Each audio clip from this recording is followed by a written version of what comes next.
Taşı.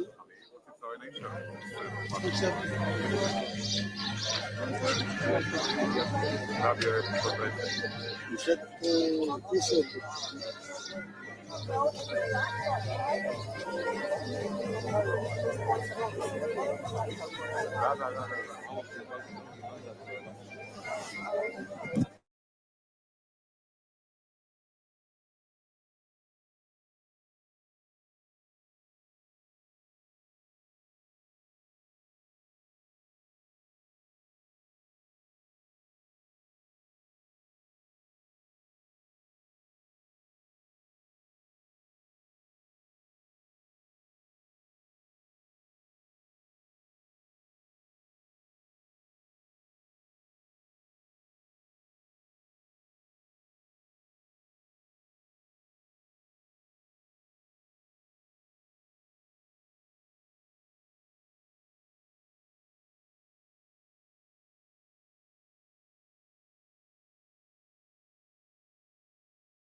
We have the 17th package.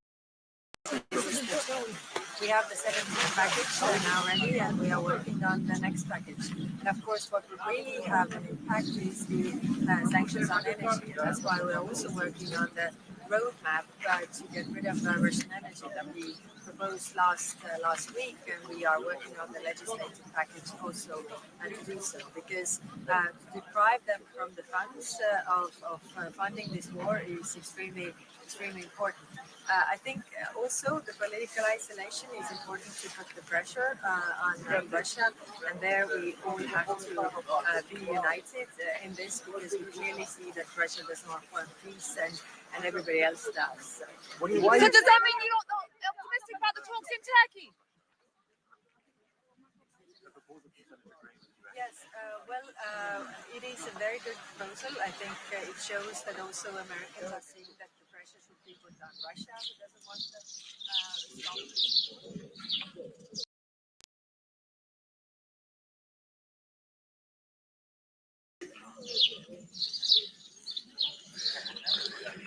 This will go through the Senate.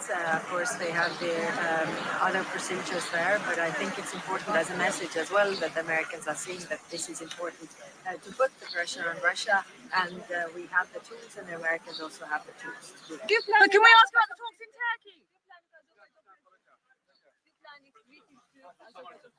I was in Azerbaijan. I will meet the Prime Minister here, and I will also go to Armenia. So I think it's also important to take the sanctions down in this region, and then see what more can we do in this very difficult geopolitical environment. Can I ask about the Ukraine talks in Turkey? Well, they're very close in reaching the agreement, and I think it's in everybody's interest that they sign this peace agreement, and we have one less conflict in it. Please tell us, what do you expect from Kosovo and Serbia in process dialogue? Do you have any special message for Kosovo and Serbia? Well, we just appointed a few months ago, we appointed the new special representative for the Belgrade-Pristina dialogue, and we expect the normalization of the relations. Of course,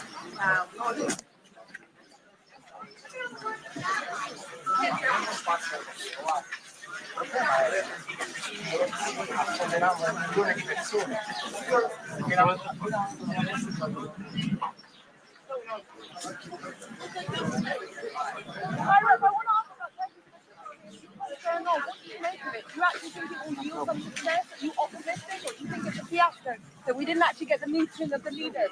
I think everybody else was ready for the meeting of the leaders. Zelensky was saying, and also President Trump, I think, was saying that the leaders level meeting could be there, but like I guessed, Putin doesn't dare to come really. So I think downplaying this shows that they are not serious about the real peace talks. I mean, this is clear for everybody, and I think it's important to see also that the whole world sees that Russia is playing games. Do you believe that realistic idea that Albania can be part of EU in 2030? Yes, I think Albania is making great progress when it comes to reforms, what are needed. So it is also for us on our side, European side, to make necessary steps. I mean, of course, we need reforms. We need to see that, for example, rule of law is respected and all these things. But I think there is this political momentum that everybody wants to see the enlargement process really happening. It's not only necessary for the Western Balkan countries, it's also necessary for the European Union to grow our economical but also geopolitical power. Okay, thank you. One last question. Do you think that the Americans are realizing now that Putin does not want to negotiate? Well, it's clear for everybody. I think you can see it very clearly. I mean, it has been over two months Why? You can do it like this. Good morning. Hi. We do it together. Absolutely.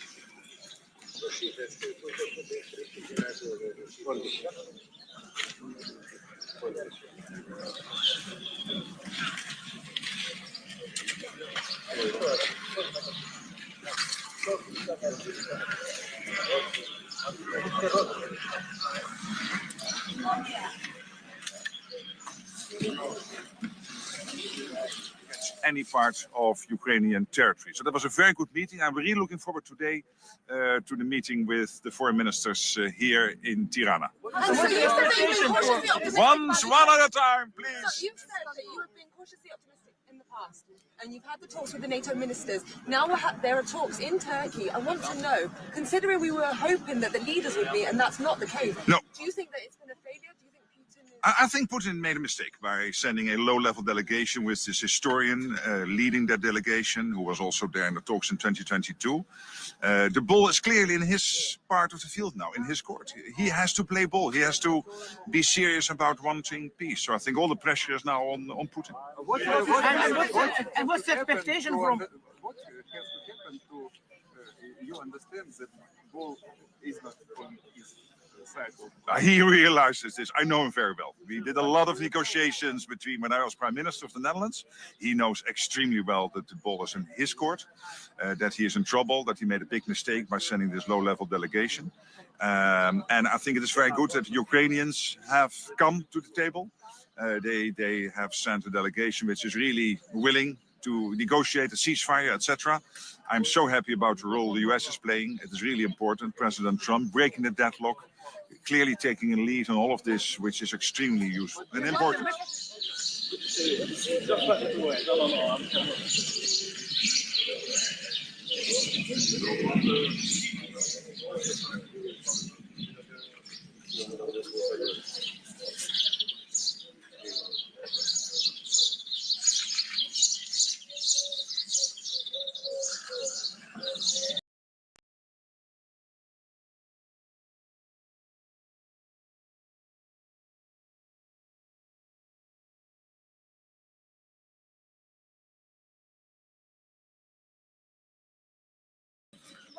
Final question, then I have to go.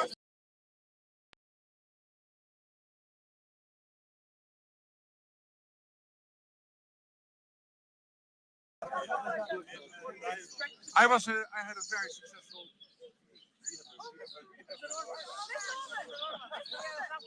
I'll see you in a second. So I had a very good visit to the region. I had very good discussions also in Brussels with President Vučić. So NATO is very much helping to.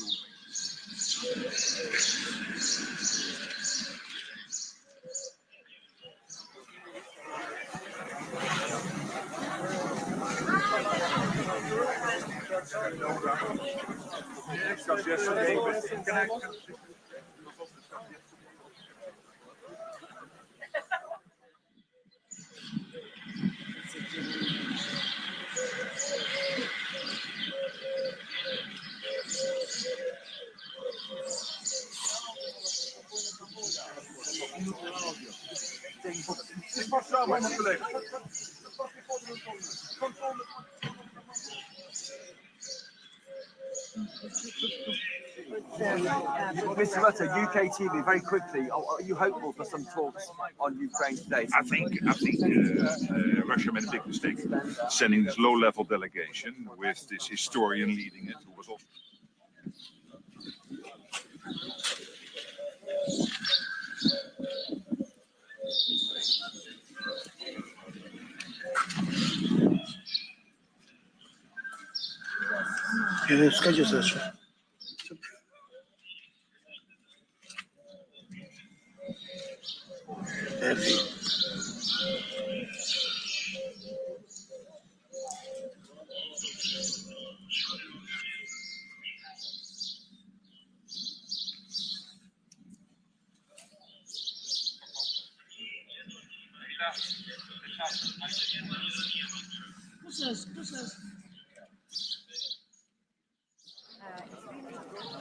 But I think what it also shows is that Europe is very much connected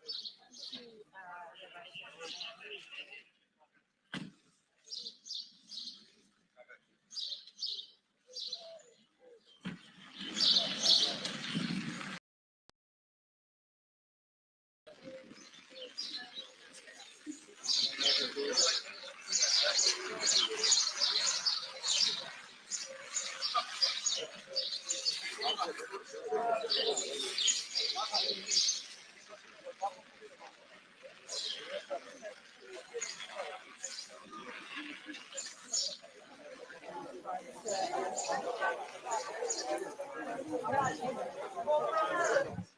issues on different parts when it comes to prices.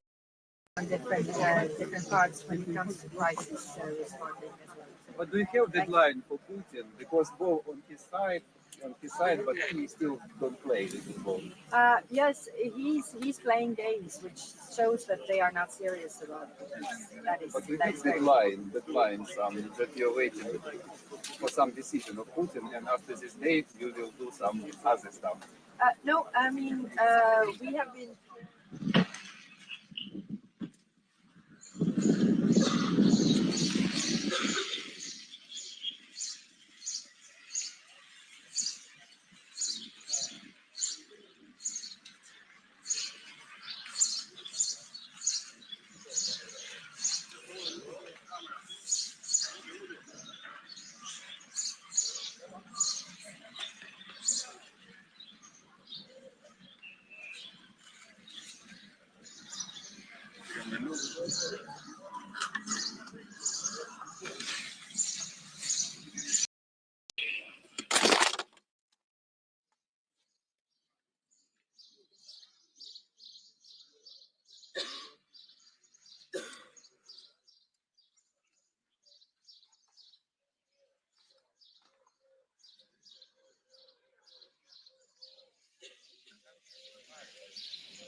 War continues in Ukraine, so I know we will discuss this issue, and we will ask for and demand for 30 days unconditional ceasefire, because we know it's important.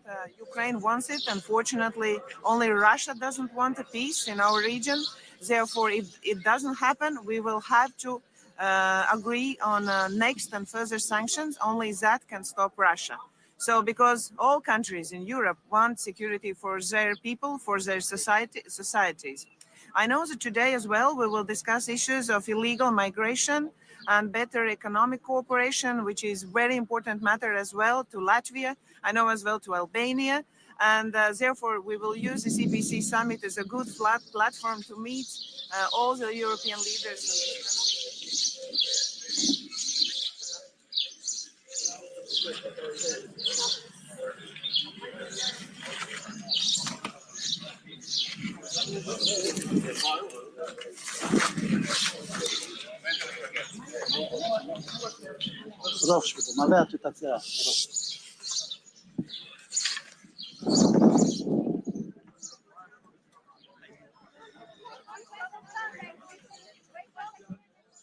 From a leader of Europe's, one of the Europe's member state countries, it's very important for us to get 30 days unconditional ceasefire in Ukraine as well as in the European region. I believe it's important in Europe. Quick question on Ukraine. So therefore, we'll see, because only Putin doesn't want peace. Therefore, we will follow up with next sanction list. And then, so what happens next if the ceasefire talks fail? What is going to be the next step from the European side? We have discussed that we will go with next sanctions, and I know that already 17 sanction package is agreed with a lot of shadow fleet inside it. I know that for UK as well, it's very important that we can follow up with next sanction list.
Thanks very much. Those documents get up there. Don't blame me for this weather.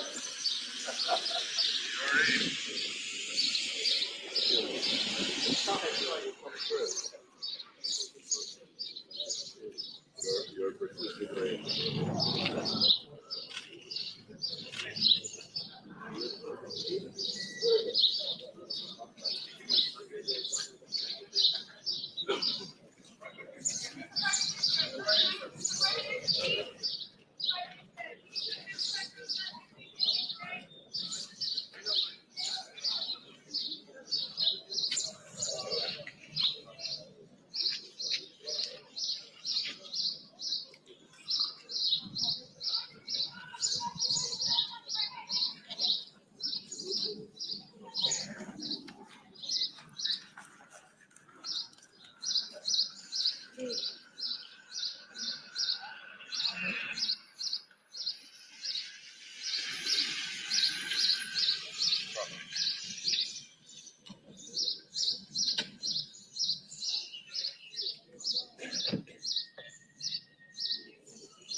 Diğer.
Good morning. Thank you. Very happy to be here.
Thank you so much. Thank you so much. Wonderful weather. Yeah.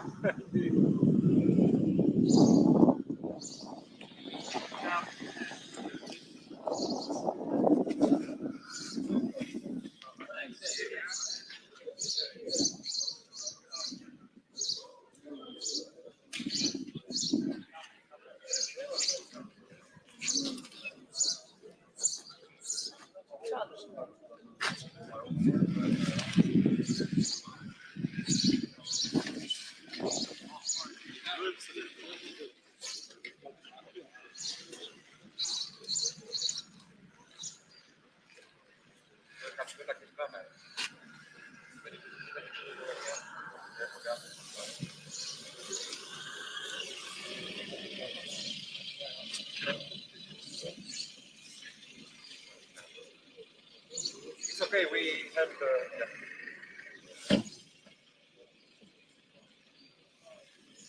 Welcome, Excellency.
We will take care of you.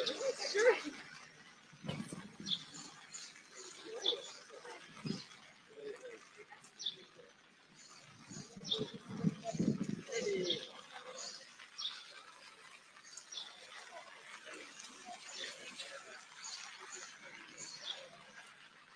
The British rain continues.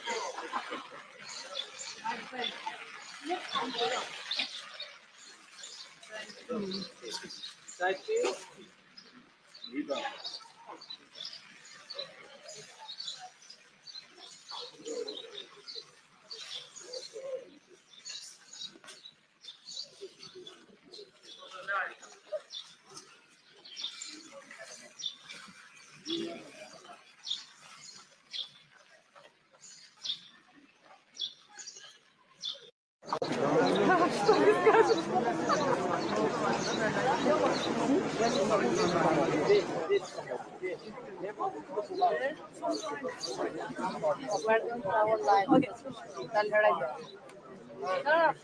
No. Okay. Yes. Here. Madam President. Madam President. Why Ukraine is being about? Good morning. Good morning. Good to be here again. Good morning. Good to be here again at the EPC. The European Political Community was once founded when Russia's war of aggression started. It was founded to shape a European answer and to make sure that we have stability on the European continent. Now we are 3 years on, and we could witness all during the last days President Putin's true belief. He first called for a ceasefire around the anniversaries of the 9th of May, which he then never respected. Then Ukraine, with the support of the European Union and the United States, called for full and unconditional ceasefire over 30 days, which President Putin then rejected. And finally, he offered a meeting directly between Ukraine and Russia in Turkey, but President Zelensky was ready to meet. President Putin never showed up. And this shows the true belief of President Putin. He does not want peace. So we have to increase the pressure. And this is why we're working on a new package of sanctions. This package will include, for example, sanctions on Nord Stream 1 and Nord Stream 2. It will include working on listing more vessels of the Russian shadow fleet and also lowering the oil price cap. And it will include more sanctions on the financial sector in Russia. For us, it's important. We want peace, and therefore we have to increase the pressure on President Putin till he is ready for peace. Do you mean Istanbul is a failure? South Caucasus.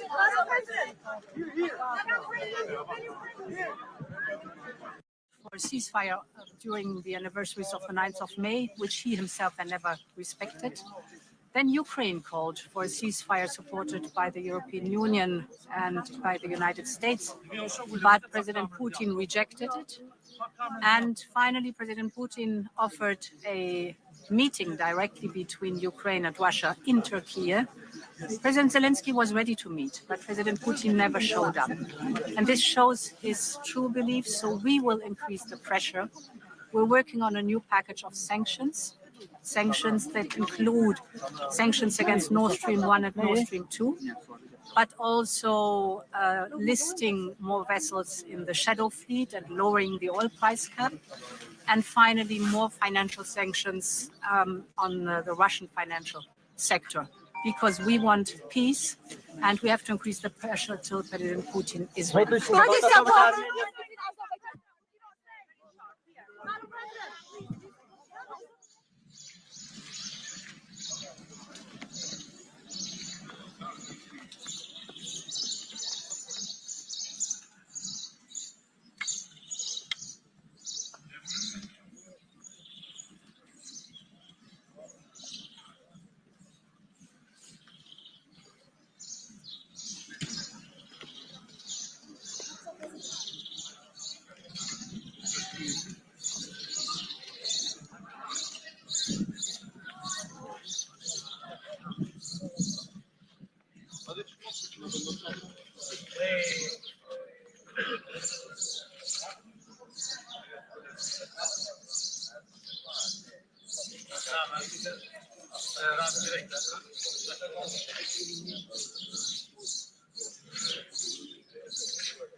Keir Starmer, on behalf of the UK, So Keir Starmer, on behalf of the UK broadcasters, what can you realistically do on Russia, given the problems we have overnight?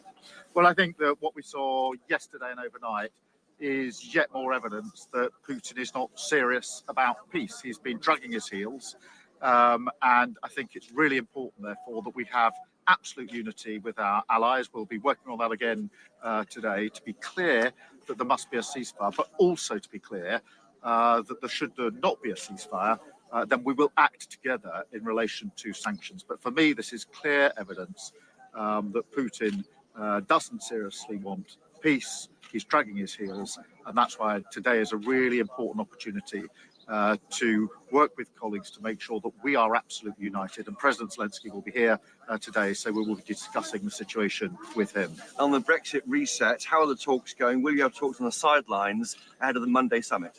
Well, in the last 2 weeks, you've seen the UK do a trade deal with India, really important for our country and our national interest. Trade deal with the US, again, important for our country and national interest. I'm positive going into Monday. I think that this is an important moment for our country that will be measured in the benefits to working people and their living standards. But we're positive as we go into the summit on Monday. Thank you very much. Thank you.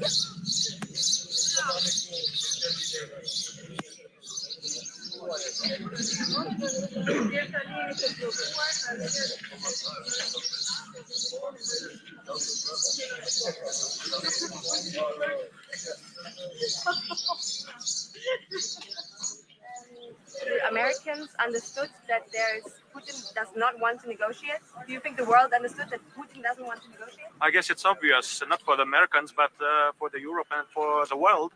Because when Mr. Putin sends the delegation of that low political level, it's obvious that he is not keen into going in any kind of negotiations. Do you have a message for Trump? Do you have a message for Trump to put pressure on Russia? Well, I guess and I hope that a new administration of United States will get into reality and finds out that Russia and Putin is not going in any kind of negotiation unless we match them in power on the front line. It's the first time that Chancellor Merz is here on the European parquet, so to say. What do you expect? I expect significant input, political and economical one from Germany, and as far as we see it, they are on the right path.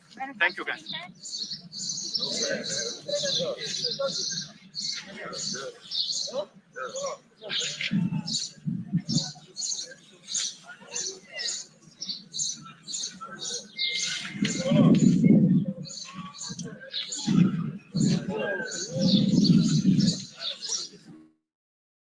Viewers,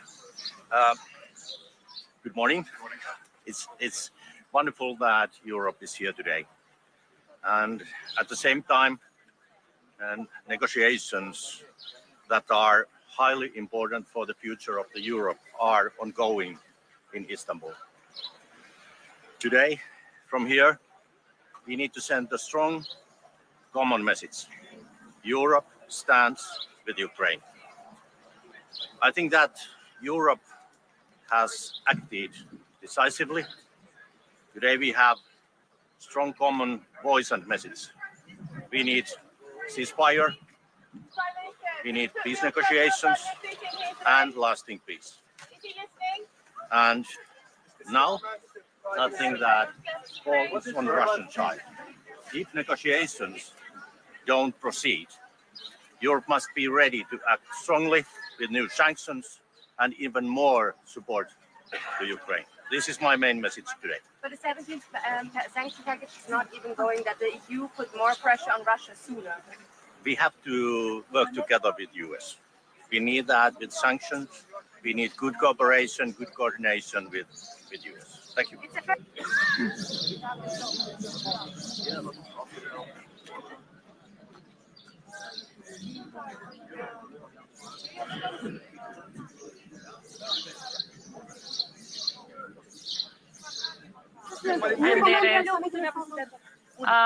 Mirëmëngjesit të gjithëve, ky siç e dini është samiti I gjashtë I Komunitetit Politik Evropian.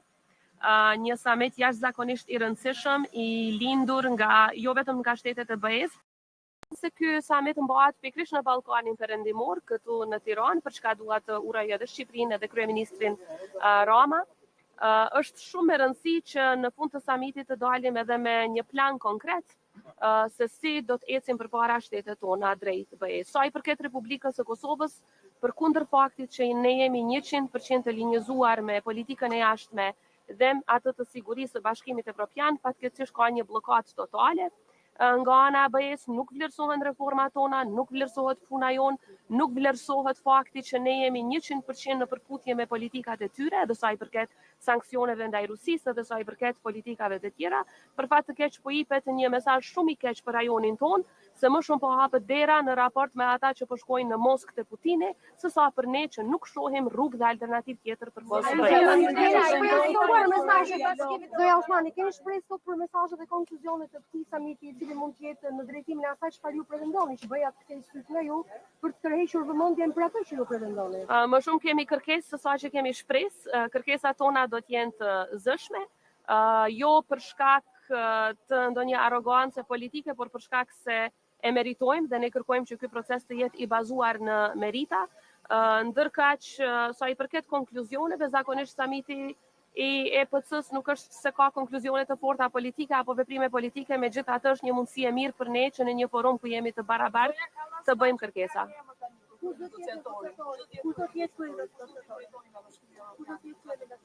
Është zoti Sorensen, ai tashmë është emëruar dhe kemi unë si presidente kam pasur 2 takime jashtëzakonisht të mira me të, ka qenë në Prishtinë 2 herë. Kam pritshmëri për më shumë kam më shumë pritshmëri sa I përket një lloj balanci nga ana e BE-s, për shkak se siç e dini Kosova është nën masa, Serbia nuk është, dhe kjo e prish balancin, barazin mes palëve në tryezën e dialogut. Kam më shumë shpresë që edhe nga zonja Kallas, edhe nga përfaqësuesi I ri për dialogun do të shtyhet më shumë përpara heqja e masave dhe trajtimi I barabartë I palëve. Ne do të jemi konstruktivë dhe Zoja Osmani, sa ndikon situata e brendshme në Kosovë? Mund të vazhdoj dialogu sa kohë që nuk keni zgjedhur ndërçi me qeverinë e Kosovës? Ju e dini që Kosova ka pasur zgjedhje me 9 shkurt, seanca e parë është mbajtur me 15 prill dhe dje është bërë një muaj nga përpjekjet për të zgjedhur udhëheqësinë e parlamentit si dhe qeverinë e Kosovës që vjen më pastaj. Besoj që do të ketë përpjekje akoma dhe unë I inkurajoj liderët politikë që për interes të qytetarëve dhe të Kosovës, në mënyrë që mos të humbasim dhe të dëmtohemi më shumë, të kemi institucione sa më parë që të jetë e mundur. Megjithatë, sa I përket kryenegociatorit, Kosova ka kryenegociatorin I cili akoma është fuqiplot, është zëvendës kryeministri I parë, I cili edhe nuk është se ka kandiduar apo se është zgjedhur deputet, pra ka kompetenca në mënyrë që të vazhdoj në qoftë se kërkohet nga BE-ja që të ketë një takim në nivel kryenegociator. Në këtë moment që është Kosova, me këtë situatë që kemi brenda me samitin që bëhet dhe negociatorin e ri që është caktuar për ju, çfarë I kërkoni Shqipërisë? Nga Shqipëria kërkojmë që të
Die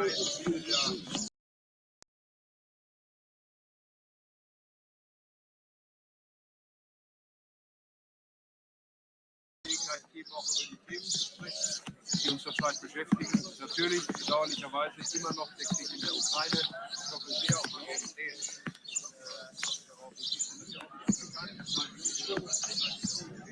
die Lösung mit weiteren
Mit der Einsetzung des neuen Papstes wird man sich ja wiedersehen. Und was ist die Position der Schweiz? Was erwarten Sie zum Beispiel von uns?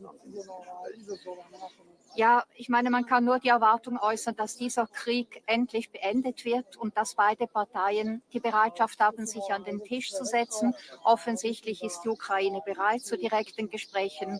Und ich glaube, dass alle in der ganzen Welt auch den Wunsch ausgedrückt haben, dass auch Russland diese Bereitschaft zeigt. Die Europäer wollen die Sanktionen gegenüber Russland verschärfen, weil es bisher keine Waffenruhe gibt. Wäre da die Schweiz auch dabei? Ja, wir haben bislang die Sanktionen übernommen und werden sie weiterhin prüfen. Gilt das auch für diese Sekundärsanktionen, die jetzt im Gespräch sind? Das kann ich Ihnen noch nicht sagen. Das Treffen findet in Istanbul statt, nicht in der Schweiz. Wieso nicht in der Schweiz? Kann die Schweiz da nicht vermitteln? Selbstverständlich kann die Schweiz auch vermitteln und ich habe Präsident Zelensky immer angeboten, dass wir auch zur Verfügung stehen. Wir werden sehen, wie das jetzt weitergeht. Die Schweiz hat signalisiert, dass sie einen EPC-Gipfel eines Tages durchführen könnte, frühestens 2027. Gibt es irgendwelche Neuigkeiten? Werden Sie heute ein konkretes Angebot? Ja, ich werde das selbstverständlich gegenüber der EU-Kommission noch einmal deponieren und dieses Angebot erneuern. Und zwar für 2027? Genau. President, how are conversations with Trump progressing on trade? Wen treffen Sie heute? Ja, ich denke, man trifft so ziemlich alle hier. Ich habe aber ein Gespräch abgemacht mit der dänischen Premierministerin, ein längeres Gespräch, weil ja die dänische Ratspräsidentschaft dann stattfinden wird im zweiten Halbjahr 2025. Aber es gibt auch andere Möglichkeiten, hier sehr formlos ins Gespräch zu kommen. Können Sie uns noch ein Update machen, wo wir stehen mit den Handelsverhandlungen mit den USA? Großbritannien muss hier einige Zugeständnisse machen. Zum Beispiel haben Sie auch angekündigt, 10 Milliarden Boeing-Flugzeuge zu kaufen und ihre Landwirtschaft zu öffnen. Wird die Schweiz dasselbe machen?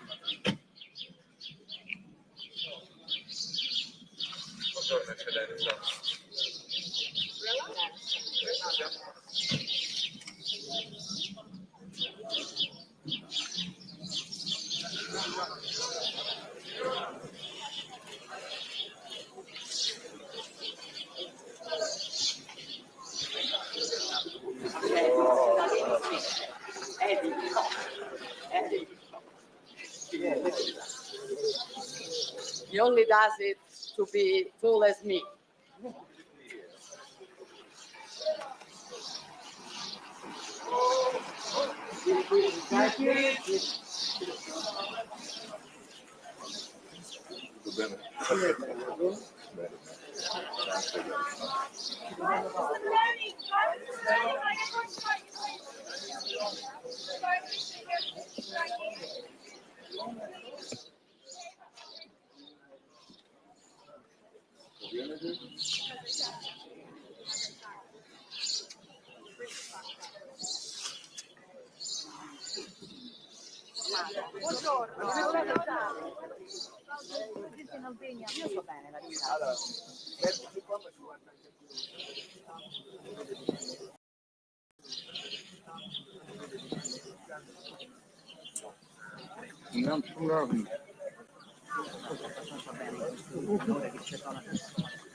sia effettivamente disponibile a fare dei passi importanti in favore della pace, che invece sia chiaramente invece chiaramente meno disponibile.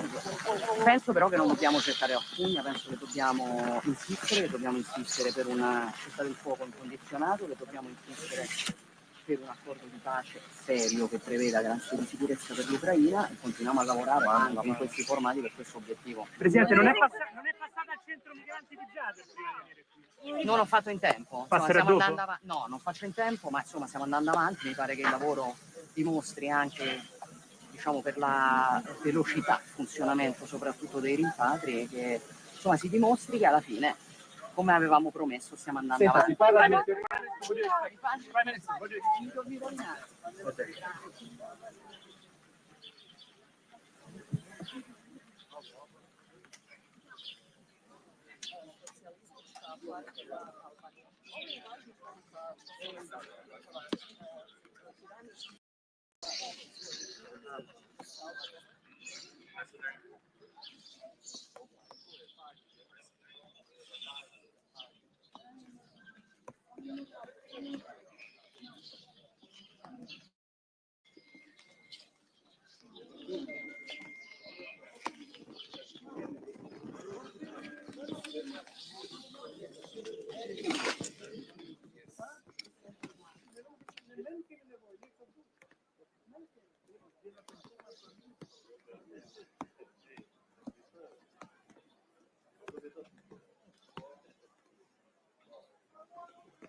How are you, my dear friend? Well done for your resounding success at the elections. Impressive result, Mr. President.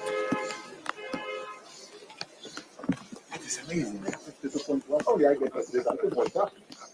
Well done. Thank you.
Yes, hello. Today we will have a EPC summit where I know that we will discuss issues which is important for all of European countries because unfortunately the situation is unstable in our region, and this is a good opportunity for my country as Latvia, as well as a member of the European Union, to meet and to coordinate our people's and societies' needs, like with Moldova, Albania, Ukraine. And we will use this summit for coordinating and making alliances, how we can make our region more secure. Unfortunately, Russia's war continues in Ukraine, so I know we will discuss this issue, and we will ask for and demand for 30 days unconditional ceasefire. Because we know it's important. Ukraine wants it. Unfortunately, only Russia doesn't want a peace in our region. Therefore, if it doesn't happen, we will have to agree on next and further sanctions. Only that can stop Russia. So because all countries in Europe want security for their people, for their societies. I know that today as well, we will discuss issues of illegal migration and better economic cooperation, which is very important matter as well to Latvia, I know as well to Albania. And therefore, we will use this EPC summit as a good flat platform to meet all the European leaders and discuss what's really important in our region. Thank you. Thank you.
Şimdi olmaz ya.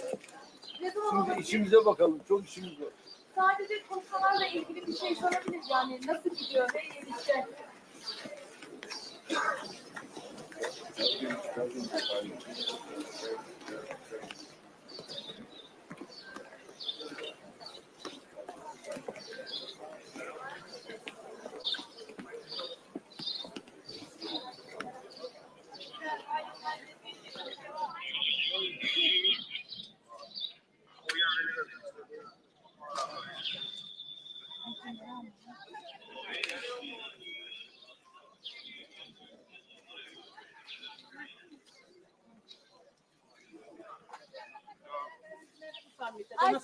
Beklentilerimiz nedir bu? Çok şey bekliyoruz. Beraber kardeşimle Arnavutluk'tan tüm dünyaya barışı seslendireceğiz. Azerbaycan Ermənistan danışıqlarını necə qiymətləndirilir?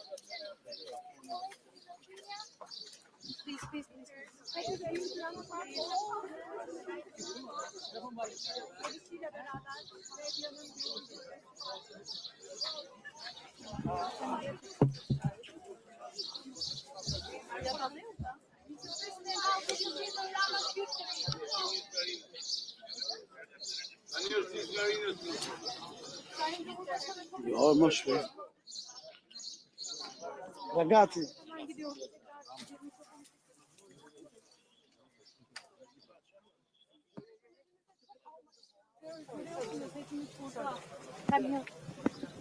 Kısa bile olursa rica ederim. Gereğini söylesene. Sen benim adıma cevap ver. Ben meslektaşlarımıza iletirim efendim. Teşekkür ederim.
problem was that Starmer came yesterday morning and he brought all his crowds.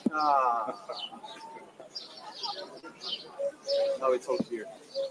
So I'm waiting for Andre and Macron. Yeah, sure.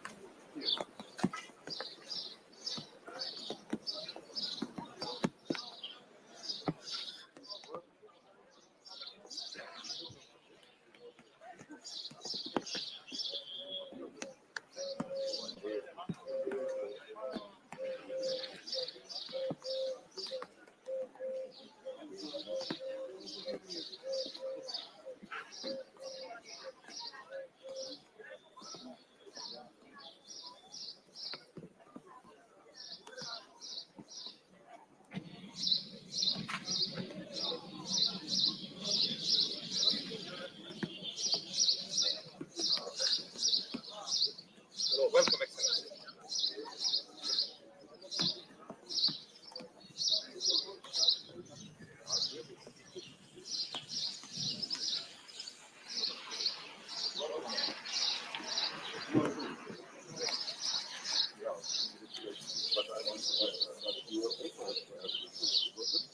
Not yet, but I just it is name.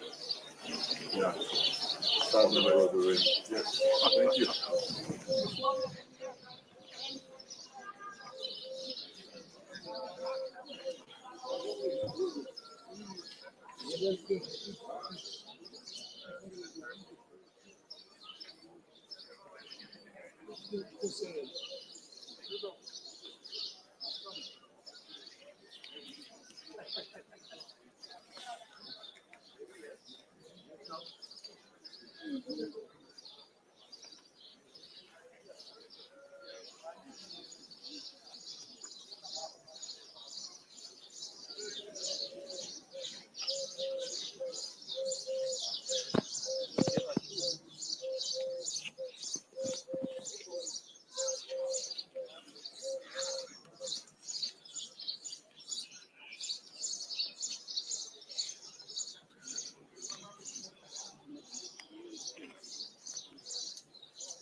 Possiamo andare a Allora, ombrella. C'è sta l'ombrella, Να την κρατήσουμε πλάκα πριν. Thank you. Μια πολύ σημαντική σύνοδος που να θυμίσω ξεκίνησε πριν λίγα χρόνια με πρωτοβουλία του Γάλλου Προέδρου ακριβώς για να φέρει μαζί τα κράτη-μέλη της Ευρωπαϊκής Ένωσης και τα άλλα ευρωπαϊκά κράτη, πλήστα των οποίων θέλουν να γίνουν κράτη-μέλη της Ευρωπαϊκής Ένωσης, για να έχουμε ένα ανοιχτό διάλογο. Οι προκλήσεις είναι κοινές, οι ευκαιρίες είναι κοινές και αυτό το φόρουμ προσφέρεται για ένα ανοιχτό και ειλικρινή διάλογο. Και είναι μέσα σε αυτό το πλαίσιο που μπαίνει και το κυπριακό, ένα ευρωπαϊκό ζήτημα. Γνωρίζετε ότι η Τουρκία συμμετέχει σε αυτές τις συναντήσεις και μέσα σε αυτό το πλαίσιο είναι και ο διορισμός, η απόφαση της Προέδρου της Ευρωπαϊκής Επιτροπής να διορίσει τον κύριο Χαν, μια πολιτική προσωπικότητα, να υπενθυμίσω 3 φορές επίτροπος, υπουργός στην Αυστρία, άλλες πολιτιακές θέσεις στη χώρα του, έτσι ώστε από τη μια αποδεικνύοντας την πράξη το ενδιαφέρον της Ευρωπαϊκής Ένωσης για ένα δικό της, επαναλαμβάνω, πρόβλημα, αλλά την ίδια στιγμή να ενισχύσει την προσπάθεια που βρίσκεται σε εξέλιξη για επανέναρξη των διαπραγματεύσεων και επίλυση του Κυπριακού. Γνωρίζετε ότι η Τουρκία ενδιαφέρεται να ενισχύσει τις σχέσεις με την Ευρωπαϊκή Ένωση. Δεν μπορούμε να αλλάξουμε τη γεωγραφία. Προτιμούμε να έχουμε ένα γείτονα που είναι κοντά στην Ευρωπαϊκή Ένωση, εφόσον αυτός ο γείτονας συμπεριφέρεται όπως συμπεριφέρονται τα κράτη-μέλη της Ευρωπαϊκής Ένωσης. Σέβεται τις αρχές και τις αξίες της Ευρωπαϊκής Ένωσης, σέβεται το διεθνές δίκαιο και μέσα σε αυτό το πλαίσιο ο διορισμός του κυρίου Χαν, που να θυμίσω ως επίτροπος που ασχολήθηκε με τα ευρωτουρκικά, γνωρίζει πάρα πολύ καλά και τις επιθυμίες της Τουρκίας, πώς αυτές μπορούν να προωθηθούν μέσα από συγκεκριμένες θετικές εξελίξεις, τόσο για το Κυπριακό, αλλά και γενικότερα για τις κυπριογενείς υποχρεώσεις της Τουρκίας. Άρα προσβλέπω στη συζήτηση που θα γίνει σήμερα, την ευκαιρία που θα έχουμε να ανταλλάξουμε απόψεις.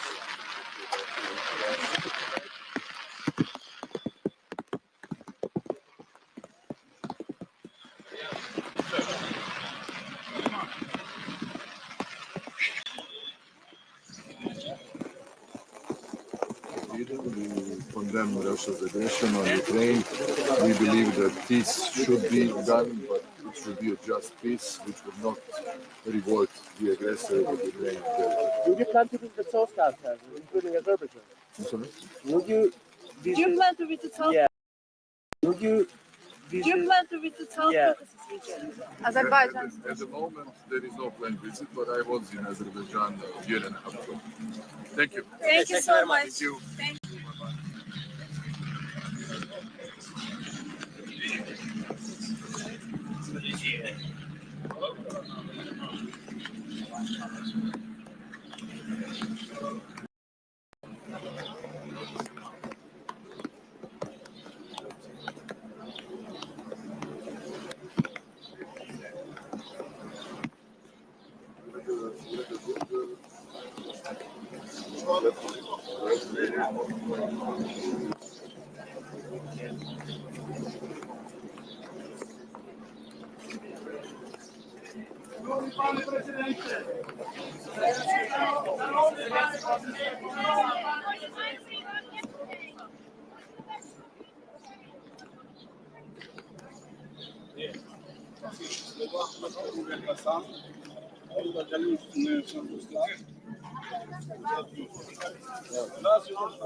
Okay.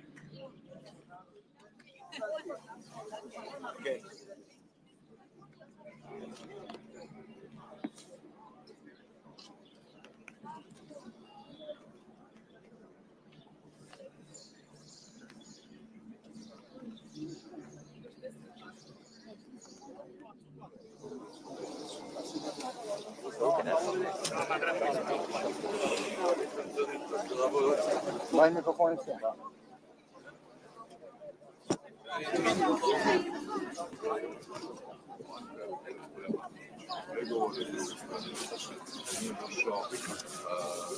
Mene to osobno nije iznenadilo, međutim svaki korak koji vodi ka prestanku ratnih operacija, time i novih žrtava je pozitivan, ali konačno rješenje ne bi smjelo biti tako da nagradi Rusiju sa ukrajinskim teritorijem. To je loš presedan, kršenje međunarodnog prava, to znači da jači kvači, a to je smrt međunarodnog prava. Hoće biti razgovora o sankcijama, portali pišu da bi se danas ovdje moglo razgovarati i o carinama na ruski izvoz. Pa vidjet ćemo danas, ima puno plenarnih situacija i nekoliko ovih panela. Ja vodim jedan od panela sa kosovskom predsjednicom Osmani, ali ovo nije sastanak koji donosi odluke, ovo je konzultacijski format, tako da sve što se tiče sankcija mora ići nazad u briselske formate. Da će doći dogovora oko tarifa između Europske unije i Amerike? Pa evo, ja sam prošli tjedan bio u Washingtonu, razgovarao sam sa ključnim članom kabineta predsjednika Trumpa, dakle američkim trgovinskim predstavnikom Greerom na tu temu. Koncepcija Sjedinjenih Američkih Država je ta da žele manje više uravnoteženu trgovinsku razmjenu, dakle koliko negdje izvoze, toliko da uvoze. Mislim da su određeni propisi ne tu toliko carine, nego druge.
I like it.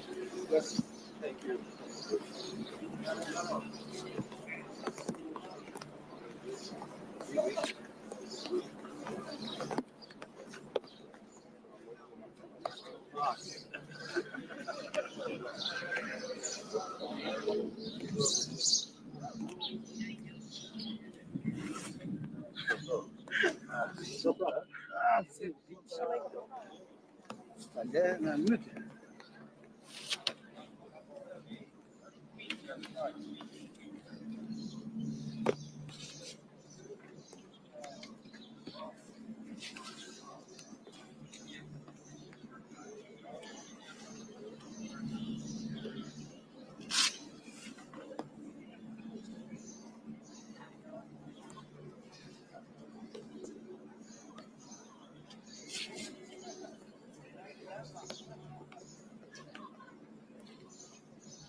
You know, as a Secretary General of the Council of Europe, it is really important. As a Secretary General of the Council of Europe, it is really important for me to be here and to have this occasion to have contacts and discussions with all the leaders, head of governments, head of states. It's interesting because the geographical scope of the EPC is exactly the same as the Council of Europe, and we need to work together. I mean, we need to rethink the architecture of security for the European continent. We need a strong democratic security, and we need to have a stable ground to build also this whole architecture. That's one point. The second point is about all the discussions that we have right now for the continent and our future. I mean, also the talks in Istanbul. Ukraine is a very important member state of the Council of Europe. We are supporting Ukraine since many years, really strongly. And we had in the last ministerial of the Council of Europe, the last 2 days in Luxembourg, also the first discussions about the creation of the special tribunal addressing the crime of aggression. I mean, the Council of Europe is strongly dedicated to accountability with the European Court on Human Rights, with the register of damage for Ukraine, and now with the discussion of the special tribunal. And we followed the injustice approach to Azerbaijan delegate in the European Council last 2 years. Sorry? Our delegation, Azerbaijan delegation, didn't participate European Council last 2 years in Parliament Assembly. What is the reason? I mean, for the Council of Europe, I mentioned, not the European Council, for the Council of Europe. For me, we have 46 member states, 46 proud and equal member states. That's why we are at this level of the Secretariat and the Committee of Ministers strongly in contact with Azerbaijan. I was myself in Baku, in November last year. I had a last meeting with President Aliyev in Antalya 3 weeks ago, and we are working on improving the relations and to see how we can have really 46 member states fully participating to the work together. Thank you so much. Thank you. Your discussions on peace in the South Caucasus. Sorry? Your discussions on peace in the South Caucasus. Yeah, thank you for asking on this. I mean, it is also for us from a huge concern. As you may know, we have the three countries of the South Caucasus, Georgia, Armenia, and Azerbaijan as member states and the Council of Europe. We are working closely with them. And we are, fully concerned also by the peace discussions between Armenia and Azerbaijan. I was myself in contact with both sides. I will very soon, after the meeting I had with Azerbaijan, go to Armenia next month, also to have those discussions. And it was also always a good exchange with other member states, and lastly with Turkey, because I was in Ankara. And we need, all together to do what we can at best to have stability and peace in the whole region. Thank you. Thank you. Thank you. Please.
las últimas declaraciones por parte de Volodymyr Zelensky. Esta ha sido una de las imágenes más virales en las últimas horas. Zelensky llegando a Ankara diciéndole a Vladimir Putin que él sí que estaba allí, mientras en Ucrania la posición está muy clara. Siguen insistiendo en un alto el fuego. Estas serán las declaraciones de Zelensky.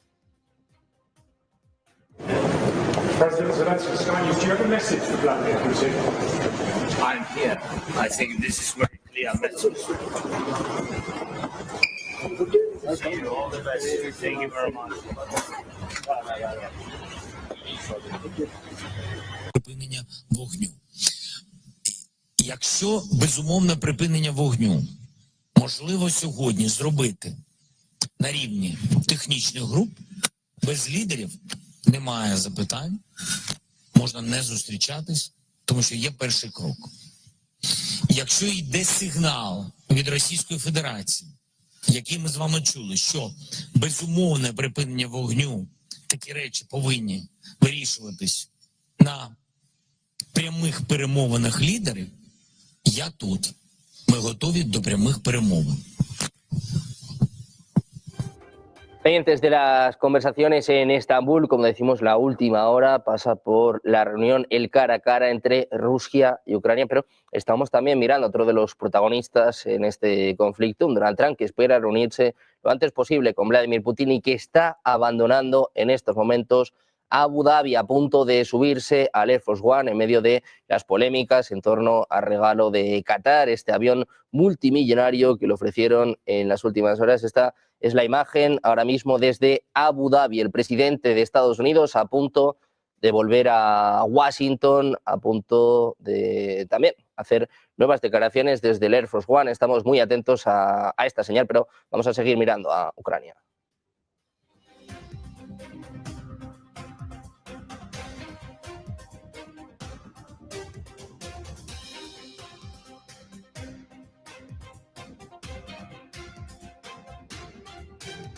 Les contamos además que Ucrania ha puesto en duda si los negociadores rusos en Estambul tienen autoridad para tomar decisiones significativas. Decía Putin, envió a Estambul a quienes no tienen ningún poder de decisión fundamental, es lo que apuntan, lo que afirman fuentes ucranianas de alto rango. Agregaron que si la delegación rusa tiene alguna autoridad, solo podrá demostrarla aceptando medidas reales, en particular un alto el fuego.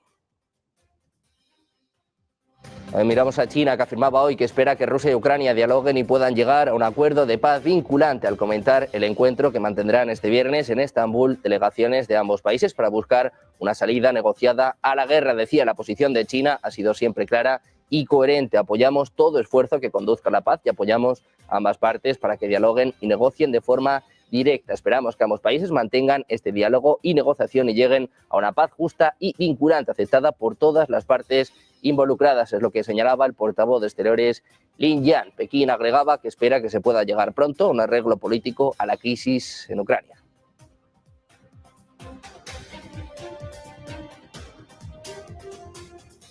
Pendientes de Estados Unidos, de la posición de Donald Trump en este conflicto, le veían a punto de abandonar Abu Dhabi, a punto de regresar a Washington, mientras, ojo, se habla de nuevo de aranceles. Trump está afirmando que Estados Unidos va a fijar aranceles para otros países en unas semanas. El presidente de Estados Unidos ha dicho que va a establecer aranceles para los socios comerciales de Estados Unidos en las próximas 2 o 3 semanas, alegando la limitada capacidad para negociar acuerdos con todos los países. El viernes, durante una reunión con ejecutivos de empresas en los Emiratos Árabes Unidos, Trump indicaba que el secretario del Tesoro, Scott Bessent, y el secretario de Comercio, Howard Lutnick, van a enviar cartas para informar a la gente sobre cuánto pagarán para hacer negocios con Estados Unidos. Hizo hincapié en la equidad, pero, eso sí, señaló que no es posible satisfacer la cantidad de personas que desean verlos. No especificó qué naciones van a recibir estas cartas, pero la Casa Blanca y el Departamento de Comercio también han declinado hacer comentarios. Vuelven los aranceles por parte de Donald Trump. Ya tenemos plazo, en 2 o 3 semanas vuelve la guerra comercial del presidente de Estados Unidos. Un Donald Trump que además ha dicho este viernes que está dispuesto a reunirse con Vladimir Putin tan pronto como lo puedan organizar. Aseguraba que entiende que el mandatario ruso no fuera a Estambul sin que él estuviera presente para avanzar en las conversaciones de paz entre Kiev y Moscú. You'll meet the president. As soon as we can set it up. Well, we're going to, I think it's time for us to just do it. I said, they all said Putin was going and Zelensky was going. And I said, if I don't go, I guarantee Putin's not going. And he didn't go. And I understand that, but we're going to get it. We're going to get it done. We got to get it done. 5,000 young people are being killed every single week on average. And we're going to get it done. Were you surprised when Zelensky didn't show up either, sir? Were you surprised when Zelensky didn't show up either? No, he didn't show up because he heard Putin wasn't going. So. Decía Trump, yo iría desde aquí, aunque quiero ver a mi maravilloso nieto, es lo que apuntaba en un evento bilateral con empresas en Emiratos Árabes Unidos, en referencia a su hija Tiffany. Decía, si yo no iba, estaba garantizado que Putin no iba a ir y no fue. Lo puedo entender, pero lo vamos a conseguir. Es lo que apuntaba un Trump, que desde el principio se mostraba a favor de facilitar la reunión entre Zelensky y Putin este viernes en Estambul. El presidente de Estados Unidos, que no se ha mostrado crítico con Putin pese a evitar este cara a cara con Volodymyr Zelensky. Terminando su gira de 4 días por Oriente Medio, Trump no ve grave que haya rechazado la reunión bilateral con Volodymyr Zelensky. Dice que no habrá un alto el fuego hasta que sea él, hasta que sea Trump el que se reúna con Putin. Mr. President, are you disappointed in the level of the delegation that the Russians sent to Turkey? I don't know anything about it. I'm not disappointed in anything. Who are you from? BBC News. I'm not disappointed. What would I be disappointed? We just took in $4 trillion, and he says, are you disappointed about a delegation? I know nothing about a delegation. I haven't even checked. Look, nothing's going to happen until Putin and I get together, okay? And obviously he wasn't going to go. He was going to go, but he thought I was going to go. He wasn't going if I wasn't there. And I don't believe anything's going to happen with you. También miramos otro de los protagonistas del día de hoy, el secretario de Estado norteamericano, Marco Rubio. Ya se ha reunido con la delegación ucraniana, también con la delegación rusa, hasta ahora mismo con la delegación de Francia y de Reino Unido. Se habla, por cierto, de que en estos momentos Rubio está reunido con asesores de seguridad nacional de Reino Unido, Francia y Alemania en Estambul para discutir sobre Ucrania, también sobre Irán, eso que están apuntando testigos de Reuters, mientras el propio Rubio se hacía eco de opiniones pesimistas en torno a la solución en Estambul. Dice que no tenía grandes expectativas en las conversaciones sobre Ucrania. Zelensky afirmó que la decisión de Putin de no asistir, sino de enviar a una delegación, decía, decorativa, demuestra que no se está tomando en serio el fin de la guerra. Expectations of what will happen tomorrow. And frankly, at this point, I think it's abundantly clear that the only way we're going to have a breakthrough here is between President Trump and President Putin. It's going to require that level of engagement to have a breakthrough in this matter. I don't think anything productive is actually going to happen from this point forward until they engage in a very frank and direct conversation, which I know President Trump is willing to do. Do you think that might... Y a la espera de lo que suceda este viernes, Trump anunciaba nuevos acuerdos por un total de más de 200.000 millones de dólares entre Estados Unidos y los Emiratos Árabes Unidos, incluido un compromiso de 14.500 millones para Boeing y también para General Electric Aerospace. En este sentido, también Tijad confirmaba que había pedido 28 aviones Boeing de fuselaje ancho con motores. Agregaba que el acuerdo refleja el enfoque continuo de la aerolínea para alinear su flota con la evolución de la red y las necesidades operativas. Is very lucky to have the Emir because he's actually fighting for them. He doesn't want us to do a vicious blow to Iran. He says, you can make a deal, you can make a deal. He's really fighting, and I really mean this. I think that Iran should say a big thank you to the Emir, because the Emir is fighting very much that we don't. And there are many people that want me to go the other route. They say, just knock it out, because nobody can beat us. No, we have the strongest military in the world by far. Not China. This just in this.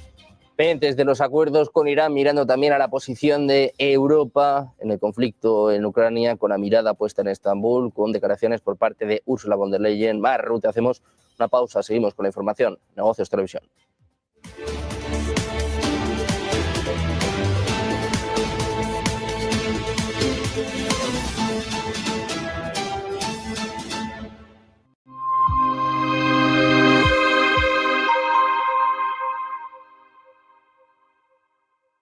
¿Te preocupa que tu inquilino no pague el alquiler? Sabemos que esto puede ser un desafío.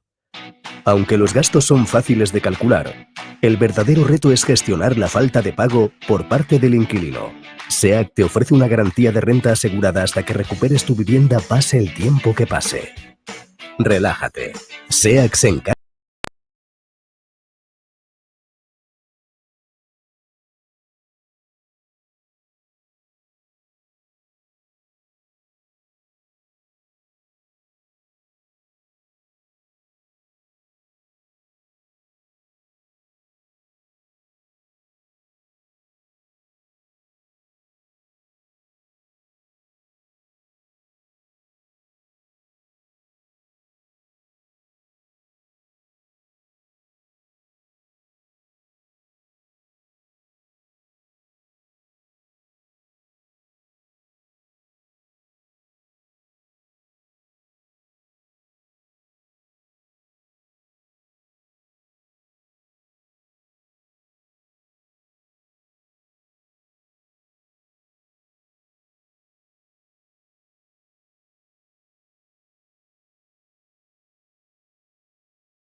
fundamentales. No vamos a gestionar el día a día pensando en esa noticia de si la guerra termina o se acrecienta o acaba o ahora no se sientan o no se sientan a hablar, sino pensando más en los fundamentales de las compañías y en que las compañías que tenemos en cartera pues evidentemente están dando buenos resultados. Y sobre todo también hay una parte importante dentro de esta temporada de resultados que además de dar unos resultados que son buenos, están diciéndonos que el previsible impacto de los aranceles no va a ser va a ser llevadero, ¿no? No va a ser tan grande porque muchas compañías están localizadas en Estados Unidos. Entonces ahí nos centramos sobre todo. Pensamos que es donde debemos estar. Los aranceles es sin duda el principal catalizador del mercado. Pilar, lo cierto es que esas reuniones que se produjeron en Suiza entre Scott Bessent y Li Yifeng finalmente eran anunciadas por Donald Trump y en definitiva hay gente que cree que, bueno, que esto tampoco ha sido para tanto, esta tregua de 90 días, que todavía hay muchos aspectos que cerrar entre China y Estados Unidos, pero lo cierto es que ha parado la sangría de las bolsas. Las bolsas europeas se encaminan a su quinta semana consecutiva de ganancias y llevamos ya 4 semanas consecutivas al alza 4 jornadas consecutivas para el S&P 500. Ha parado la sangría al menos.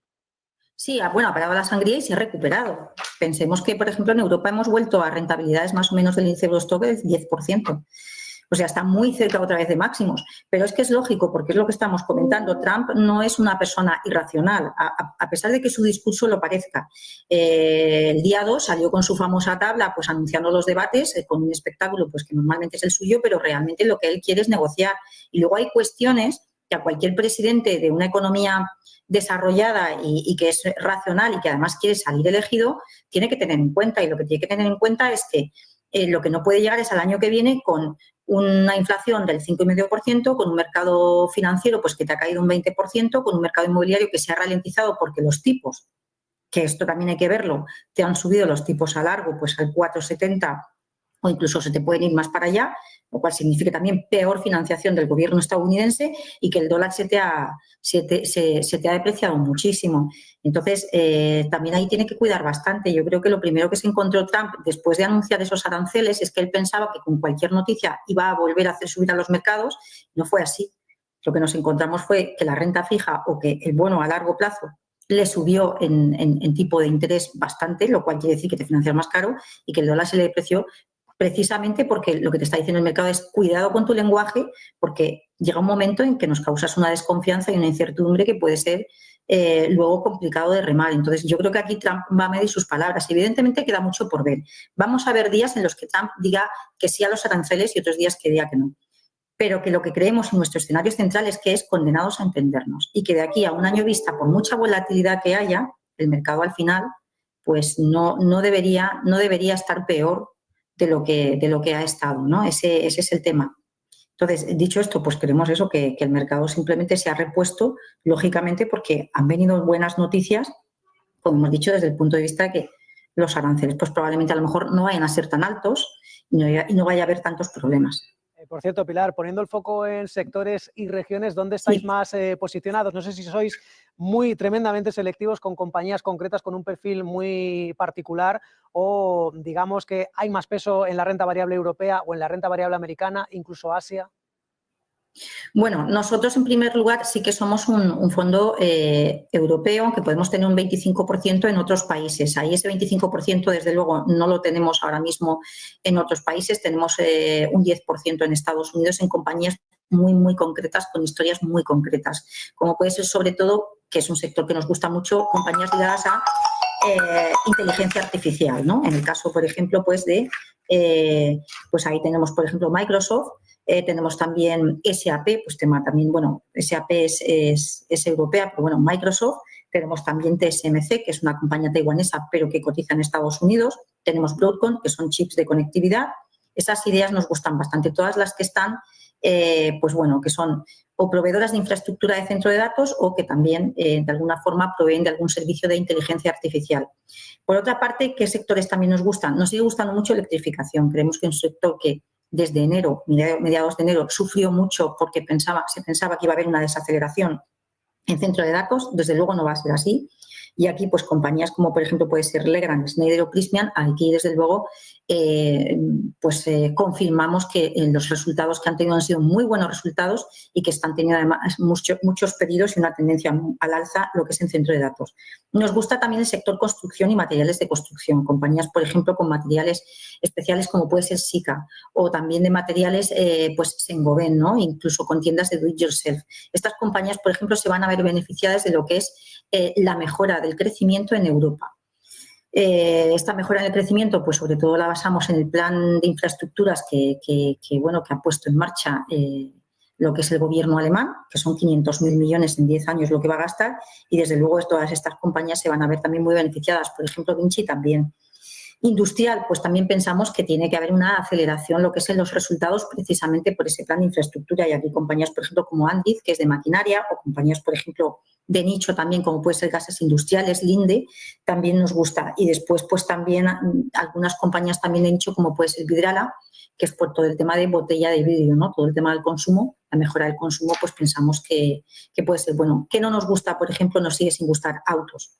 Autos hemos visto que precisamente en estos resultados han dicho que quitan las guías, que no pueden seguir manteniendo las guías porque los aranceles probablemente, si al final los hay, les harían mucho daño, y ahí, por supuesto, preferimos no estar en esa incertidumbre, aparte que, que las ventas pues tampoco están siendo buenas, ¿no? Y aparte están teniendo mucha competencia de lo que es el vehículo, por ejemplo, de países pues como China. Entonces, pues como hemos comentado, para hacer un resumen, construcción y materiales de construcción, jugando lo que es pues el mayor crecimiento de Europa, electrificación, pues porque al final centros de datos renovables, coche eléctrico, etcétera, es una tendencia imparable, y luego industrial también. Y tecnología, por supuesto, centrado en lo que es en componentes, sobre todo de semiconductores. Pilar Lloret, directora general en Now Sustainable Asset Management, gracias por todas estas oportunidades, por todos estos sectores, por esta táctica y estrategia ante esta incertidumbre global en estos mercados. Un saludo, feliz tarde y feliz negocio. Nada, pues gracias a nosotros, feliz negocio. Oportunidades de inversión con Now Sustainable Asset Management. Hacemos una breve pausa y volvemos con más noticias en Ponte en Acción.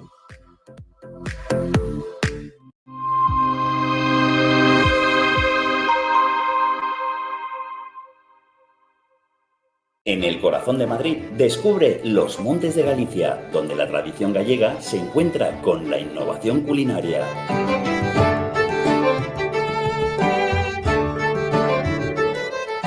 Saborea nuestros mariscos frescos, carnes jugosas y postres caseros.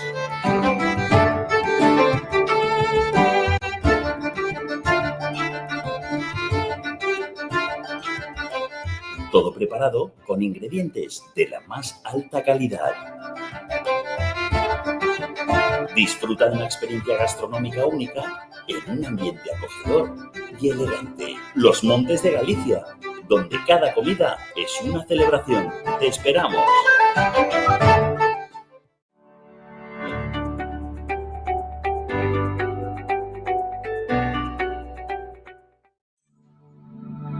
Silver Gold Patrimonio nace en 2018 con el objetivo de innovar en el mercado de los metales preciosos de inversión, ofreciendo nuevas alternativas para que cualquier persona, familia o empresa pueda entrar en el fantástico mundo de los metales de inversión de forma sencilla y acompañada por consultores expertos en el sector. Silver Gold Patrimonio quiere avanzar contigo. ¿Qué cuento quieres hoy? ¿Te cuento uno de los míos? ¿El del farmacéutico? ¿O el de María, la abogada? El de Ana, la arquitecta. Vale. Eres una niña que soñaba con crear los edificios más impresionantes de la Tierra. Se pasaba el día dibujándolos. Sabía que algún día acabarían llegando a lo más alto de cada ciudad.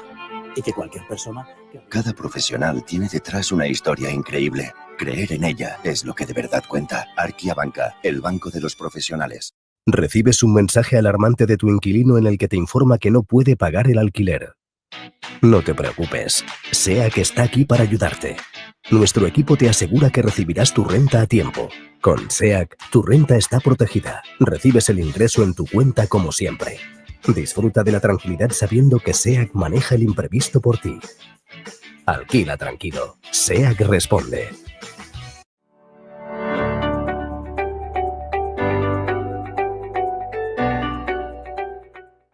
¿Te preocupa que tu inquilino no pague el alquiler? Sabemos que esto puede ser un desafío. Aunque los gastos son fáciles de calcular, el verdadero reto es gestionar la falta de pago por parte del inquilino. SEAC te ofrece una garantía de renta asegurada hasta que recuperes tu vivienda, pase el tiempo que pase. Relájate. SEAC se encarga de todo. Alquila tranquilo. SEAC responde. No puede volver atrás y cambiar el principio, pero puede comenzar donde está y cambiar el final. En Luna Sevilla queremos ser su asesor financiero de referencia para mejorar su presente y su futuro patrimonial, prestando nuestros servicios como agentes de Caser Asesores Financieros. Somos una empresa con una clara apuesta por la formación de calidad, la información transparente y objetiva, y por el asesoramiento financiero personalizado y continuado. Visite nuestra web lunasevilla.es o llame al 91 762 3442.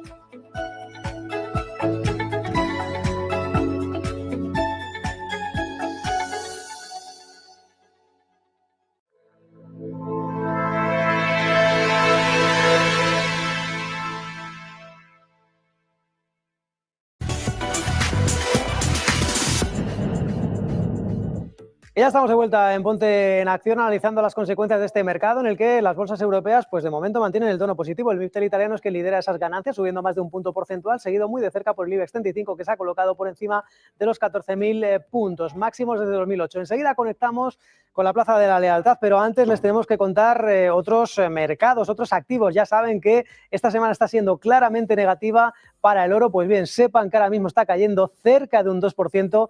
En este caso el metal precioso está recortando y está perdiendo el nivel de los $3.200 la onza. Si les podemos poner el gráfico a continuación, van a poder ver ustedes esa caída que está dejando la onza de oro, recordemos, hasta los 3.173 enteros debido a esas menores incertidumbres globales, esas negociaciones de paz entre Rusia y Ucrania en Estambul, también recordemos a principios de semana con ese acuerdo de 90 días en la que se suspendían o se bajaban de forma radical los aranceles entre China y Estados Unidos y que ha dejado de lado el apetito por los activos refugio como el oro. Onza de oro que está cayendo, como decimos, perdiendo más de $66 la onza, cayendo un 2%, 3.173 enteros. Esta era la secuencia de las últimas jornadas donde hemos visto esas caídas para la onza de oro, insistimos, que recordemos está perdiendo ese carácter de activo refugio, está en este caso dejando caídas semanales superiores al 3%. Y ahora sí,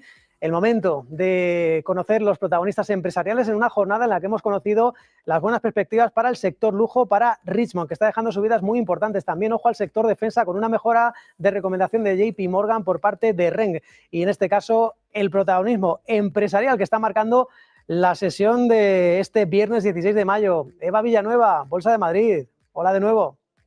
Hola de nuevo, Manuel. Pues sí, efectivamente es un cierre de semana intenso y eso que además es jornada de vencimientos, pero el IBEX 35 ha conseguido esos 14.000 puntos, como decías, ese nivel que no se veía desde 2008 y en el que claramente los ganadores de este ejercicio pasan por lo que es el comportamiento del 82% que gana Indra, seguido de algunos del sector bancario como es Santander o el Banco Sabadell, eso sí, a distancia con respecto a lo que hace el gigante tecnológico. Una jornada en la que el Eurostoxx 50 sube un 0,56%, París 0,68%, y Frankfurt lo tenemos con subidas del 0,58%. Todo en lo que está siendo un suma y sigue de compañías que presentan resultados y de compañías que están escribiendo la crónica en la tabla de unos mercados que han escuchado hoy a Donald Trump decir que en las próximas semanas van a poner ya la cifra a esos aranceles de 150 países, señalando que no pueden reunirse con todos ellos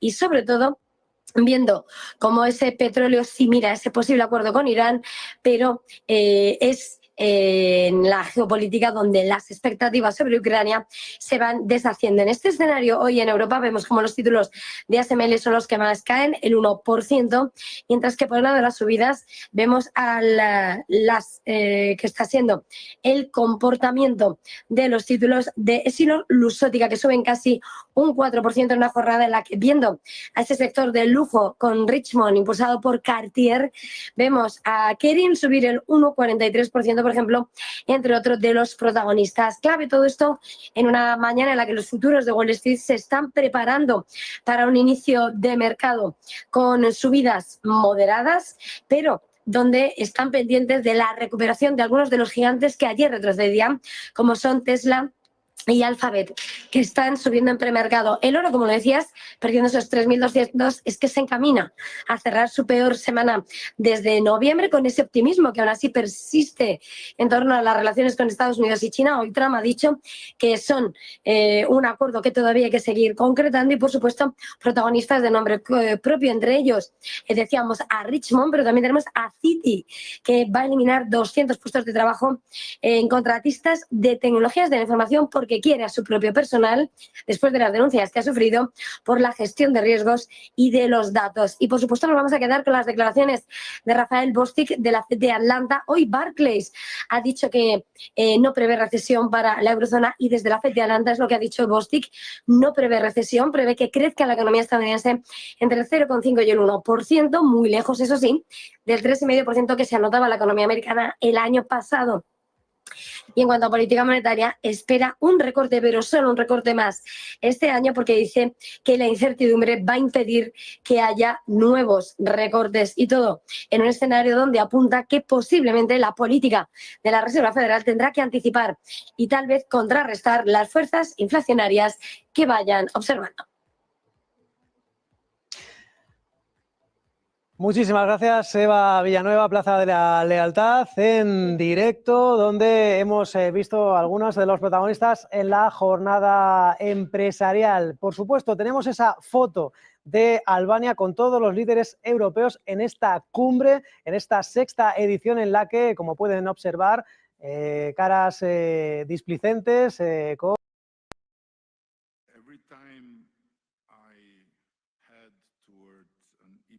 Summit, I'm haunted by a 16th century painting hanging in the British National Gallery. The Rape of Europa by the Grandmaster of Italian Renaissance, Paolo Veronese. In it, the Princess Europa, young and radiant, stares skyward as she mounts a white bull. The bull is, of course, Zeus in disguise, the king of the gods, who will carry her away to a land from which she will never return. There is something hauntingly familiar in this myth, a resonance that feels all the more acute in the times we live in. Maybe it's because more than being a character or a fixed identity, more than the labels of West or East, liberal or conservative, nationalist or socialist, Europe is a journey. And suddenly that journey has become much harder. Highly distinguished guests and very dear friends, trust me, I struggle to find the right words to express my delight in hosting this European Political Community Summit here in Albania. It is truly an immense honor for all my country, for all the Albanian people, to welcome you all to this country and to this purposefully constructed house for the European political community in Tirana, where you are not surrounded by the nightmare of Europa in Renaissance paintings, nor by the emptiness of a temporary gathering space. You are surrounded by Albanians' children's imagination of Europe. This was an obvious choice for us because children's dreams are never held hostage by the myths of the past. They are instead about imagining the future. Very similar, by the way, to the dream of Europe's founding fathers. And you have landed at a particularly poignant moment in this country, where we have learned to view the past through the eyes of the future and no longer to look at the future through the eyes of the past. Your arrival follows an election campaign in which Europe featured more than ever before, not as a divisive issue, but as a joint claim to identity, not as a list of policies, but as a deep yearning for belonging, not as a set of homework assignments, but as a shared destiny. That is why it is so gratifying that the campaign centered on those keywords, Europe, identity, belonging, and destiny, won over 52% of the votes. For my dear friend Keir here, it was a result very similar to the Brexit referendum, but with the roles reversed. 52% for Remain, or in our case, Unite. Where it wasn't comparable, however, is the remaining 48% of the voters. They are not Eurosceptics. No, they are just ill-informed Euro-optimists who think I should have been fired for not having succeeded in uniting Albania with the EU long ago. But this is not my point. The idea of a united Europe is paradoxically both ancient and ever new. One of its earliest champions was a Frenchman in the 18th century, the Abbé de Saint-Pierre. In the ashes of the Treaty of Utrecht, after years of war, he envisioned a union of European states, a bold, idealistic vision of perpetual peace. His project even included cooperation with Russia, as well as with the Balkan and Mediterranean states, then under Ottoman rule. So I guess that for the visionary Abbé, today's Turkey would also be an indispensable partner in a union of perpetual peace. But the project failed, of course. It was killed by light interests and petty caprices, as Voltaire would put it, and swallowed by the fear that has long held Europe hostage. Even today, the myth of Europa persists, and the resemblance to the Europe gathered here today is striking. The dream of perpetual peace has been replaced by the nightmare of perpetual war. Instead of the bells of peace, we hear the drums of war. There is a palpable sense of shortness of breath as we confront the forces threatening Europe's very foundations. External aggression, internal fragmentation, the ghosts of imperial myths, shifting geopolitical alliances, the instability of global trade, and the deep, very deep difficulty of so many to believe in a new Europe for the new times. But I believe that there is no better moment than this one to remind us that while we rightfully think about a Europe of resistance, defense, and new military capabilities, we must not forget the other Europe, the Europe of enlightenment, human reason, and the quest for perpetual peace, not just among ourselves, but even with our enemies. That Europe, which at a certain point gave birth to the most improbable political project in human history, the European Union, taught us that even former mortal enemies could come together, their wounds still fresh from the battle, and create a bond for life. They turned old rivers of blood into new avenues of peace, agreeing that conflict could only be tamed through commerce, that free trade is essential to free minds, and that security comes not from increasing threats, but from expanding rights and equal opportunities. It was that Europe that taught us that in the midst of the most horrific conflicts, we must maintain some faith in the humanity of our enemies. Otherwise, as Immanuel Kant reminds us, when hostilities degenerate into a war of extermination, all justice is destroyed and perpetual peace becomes the burial ground of humankind. The enemies of peace should not drag us into the glorification of weapons. Here in the Balkans, we have survived war, bombs, territorial conflicts, destruction, and disruption. It happened in our lifetimes, not in some distant black and white documentary archive. And we have learned that peace has no competitors. Perhaps that is why hope in that other Europe is greatest here. The most Euro-optimistic among all of us gathered today in this house live not in Paris or in Berlin, but in Tirana and Podgorica, where belief in the European ideal runs deep. We have survived economic collapse. We have survived migration and displacement. We have survived fake news even before the term was coined. And we have learned that cooperation has no losers. Perhaps that's why we believe that Europe remains the most fertile ground to turn the darker currents of history into shining paths of the future. Europe for us is as much a shared spiritual space as it is a mosaic of many different regions, languages, and religions. Perhaps that's why we feel the need, not just for new policies, but for a new kind of politics, one that redefines not only who we are, but how we are together, among us, and with the world. One that sees Europe not as a fortress to defend, nor as a museum to preserve, but as a shared soul to be protected, a shared destiny to be lived, and a shared future to be built. To do that, we must not only invest in defense and resilience, but in the hearts and minds that will carry forward Europe's soul, Europe's destiny, and Europe's future.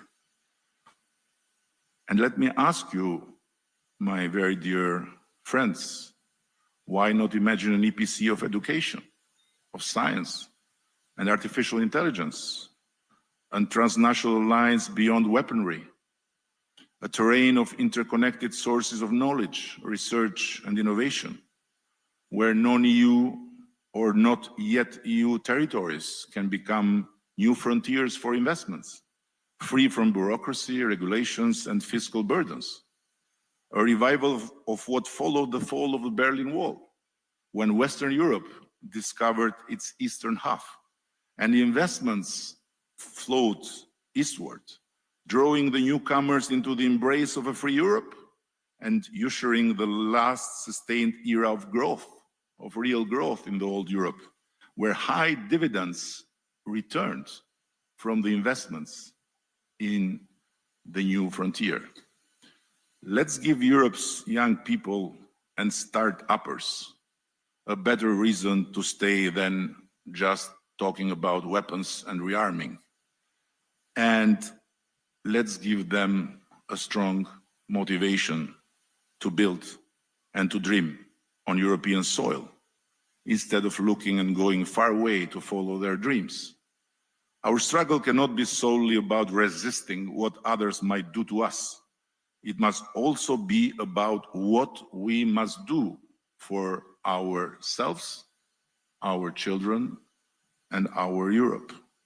It's not just about resisting destruction, this goes without saying, but it's about daring to build, to revive the wisdom of our history, and to strengthen the faith in our own human reason capabilities.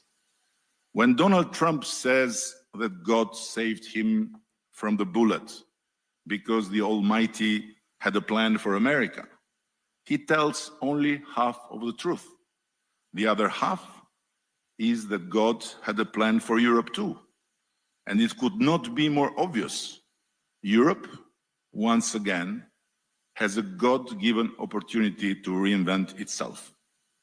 Let us ensure that Europa's journey, ours in this case, is not one of abduction, as in the painting of Veronese, but of return and renaissance. Return home, to a home filled with dreams of the future, free from myths of the past, by no doubt very well protected, but by no doubt resembling not the shape of weapons, but the imagination of both our children and our founding fathers, to a vision that is ours to make real. Thank you very much. And now, as a host, I am honored to pass the floor to the President of the European Council, António Costa.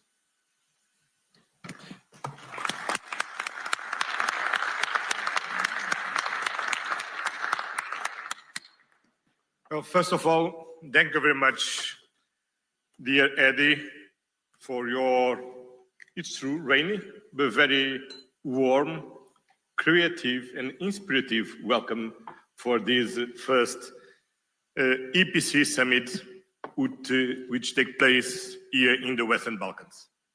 The title of today's meeting is very fitting, A New Europe in a New World. I believe that is the main question for the European political community today. What is Europe's role in this new world? After the end of Second World War, we built a new global order based on the United Nations Charter, international law, and increasing trade and cooperation. That international order was not perfect, but it provided a solid framework for peace and growing prosperity, especially here in Europe.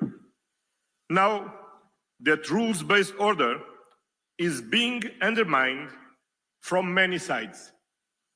Russia's aggression against Ukraine brought large-scale war back to the European continent. This war is an assault on the international community, on all the principles we hold dear, like national sovereignty, the inviolability of international borders, and territorial integrity. The situation in Gaza is a humanitarian tragedy, where international law is systematically violated, where a whole people is being subjected to crushing disproportionate military force. For decades, international trade and economic cooperation connected peoples and spread mutual prosperity. Now that interdependency is being turned into an instrument of power and pressure. Multilateralism has been the glue connecting humanity with the United Nations at its core. Peace and security, climate change, human rights, all of these global issues can only be advanced if we act collectively. And yet, multilateralism is under relentless attack. Europe has an enormous stake in all of these areas. So our continent needs to join forces. Europe must succeed in bringing a just and lasting peace to Ukraine. International law must prevail, and we know, dear Volodymyr, that your security is also our security. Europe must also invest more in its own defense, because we have learned that peace without defense is an illusion. Europe must succeed in creating the conditions for a two-state solution in the Middle East, because continued neglect will not just undermine the stability of Europe's neighborhood, it will fatally weaken our moral authority in the world. Europe must succeed in deepening and extending its networks of global trade and prosperity. We should never give in to the temptation of protectionism, but we should always aim for mutual beneficial partnerships and avoid a zero-sum mentality. Europe must succeed in defending multilateralism by leading on the implementation of the Pact for the Future, by upholding the Paris Agreement on climate change, by protecting the oceans like a global common good, and of course, by remaining a staunch pillar of the United Nations. And Europe will succeed. I want to tell you today that the European Union is ready to play its full part in this new Europe, in the new world, working closely with all our European partners. The EU will remain a reliable partner, a predictable partner in European integration, in economic and energy cooperation, in security and defense, in protecting our climate. So use the energy, the motivation, the faith of these children and the energy of our friend Edi Rama to get work together as Europeans. Thank you.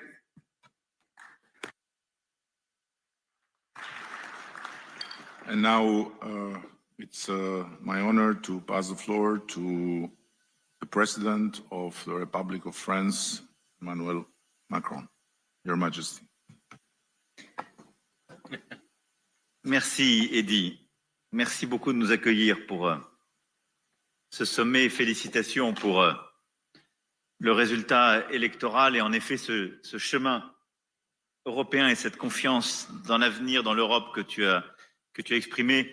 Merci et je suis heureux de retrouver ici tous et toutes pour ce 6e sommet de la communauté politique européenne et le premier dans la région des Balkans. Et donc merci pour l'immense hospitalité et aussi pour avoir rappelé que derrière le rêve européen et ce qui nous unit, l'Europe n'est pas simplement une géographie, mais elle est toujours une mythologie, un récit et une traversée. Et de rappeler que cette Europe de la Renaissance, des Lumières, celle de la paix, du progrès et de la culture est celle qui nous a inspirés et qui, au fond, donne envie. Néanmoins, nous nous retrouvons dans un moment de la vie de nos nations et de cette région qui, je crois, emprunte d'une certaine gravité la rencontre d'aujourd'hui, compte tenu des enjeux qui sont les nôtres. Et en fond, en essayant de préparer cette rencontre, je suis frappé de voir à quel point, et de manière sans doute inédite, on a aujourd'hui sur notre Europe un défi sur toutes les sécurités. Et réunir cette Europe large, au-delà de l'Union européenne, réunir justement entre égaux tous les chefs d'État et de gouvernement et toutes les nations qui sont ici représentées, c'est essayer de donner une chance à notre grand continent de faire face aux défis qui sont les siens à travers l'unité. Et je pense que l'unité entre nous tous est indispensable aujourd'hui compte tenu des menaces et des risques de division qui pèsent sur le continent. Évidemment, la première sécurité est la sécurité géopolitique. Vous l'avez exprimé l'un et l'autre. Et les menaces de guerre, de division qui frappent l'Europe et qui parfois menacent sa propre unité. C'est d'abord évidemment la guerre d'agression russe en Ukraine. Et Volodymyr sait combien ici il a notre solidarité. Et je pense que la bataille que nous menons tous, que nous avons portée nos collectifs la semaine dernière avec Keir, Donald et Friedrich, la coalition des volontaires qui s'est constituée et unie beaucoup ici autour de cette table pour soutenir l'Ukraine est importante. D'abord pour obtenir le cessez-le-feu. Et si besoin était, je crois que les dernières sécurités, la sécurité géopolitique, pour obtenir ce résultat, il ne sera pas spontané. Et au fond, la Russie veut reprendre des discussions qui sont connues, celles qui se sont tenues entre février et mai 2022, qui n'ont pas empêché les crimes de guerre à Boutcha et ailleurs et qui n'ont donné aucun résultat. Et nous devons pousser sur ce chemin et bâtir une paix juste et durable pour l'Ukraine. C'est aussi tout le travail qui est en train d'être finalisé et j'espère qu'il sera parachevé et qui permettra un traité de paix entre l'Arménie et l'Azerbaïdjan. Et je veux dire ici vraiment à Nicole et Ilham notre plein soutien à tous pour obtenir sur ce chemin la signature de ce traité de paix. C'est d'avancer sur des questions qui restent entre Belgrade et Pristina. C'est d'apporter notre soutien à la Moldavie, victime chaque jour des ingérences russes. Et c'est rappeler l'importance d'échéances électorales en cours qui, là aussi, on le sait très bien, font l'objet de telles ingérences. Et enfin, comme vient de le dire Antonio, c'est nous coordonner pour apporter une réponse tous ensemble à la situation humanitaire inacceptable à Gaza, obtenir là aussi un cessez-le-feu immédiat, une réponse humanitaire, puis une réponse politique, qui est la seule possibilité d'avoir un chemin qui est clé pour l'unité de nos pays et les principes que nous défendons, mais qui est aussi le seul moyen, au vu du reste du monde, d'être compris sur ce que nous faisons sur l'Ukraine. Et je ne compare aucune situation, mais je veux insister pour nous tous sur cela. L'essentiel de l'humanité, la Chine, l'Inde, le continent africain, le proche Moyen-Orient, le Pacifique et l'Asie et l'Amérique latine nous regardent parfois elles ne comprennent pas totalement ce qu'on fait sur l'Ukraine, soyons lucides, mais il faut l'assumer et l'expliquer. Mais elles ne nous comprennent plus du tout sur l'Ukraine quand nous restons silencieux sur Gaza. Qu'elles nous disent, vous êtes étrange, vous nous dites que notre vie est en jeu quand il y a la souveraineté territoriale qui est attaquée, puis vous fermez les yeux quand il y a un massacre. Et je ne compare rien, je sais les histoires, mais je veux vraiment ici nous réveiller collectivement sur la cohérence que nous devons tenir sur ces points. Au fond, nous le voyons, toutes ces situations montrent le besoin de paix, la nécessité évidemment de revenir par la diplomatie, mais c'est le chemin sur lequel nous devons trouver de l'unité pour notre sécurité et sur lequel nous devons construire aussi une réponse collective. Et derrière, pour être crédible, là aussi, avoir une réponse commune. Une large majorité d'entre nous font partie de l'OTAN, mais nous avons aussi besoin d'avoir un pilier européen fort dans l'OTAN et d'agir en européen pour notre sécurité collective. Et les dernières semaines et les derniers mois l'ont montré. Et l'Europe large prend encore plus de force et de pertinence dans le moment que nous vivons pour justement assurer sa propre sécurité. La communauté politique européenne est aussi l'espace qui permet de bâtir la sûreté pour nos populations.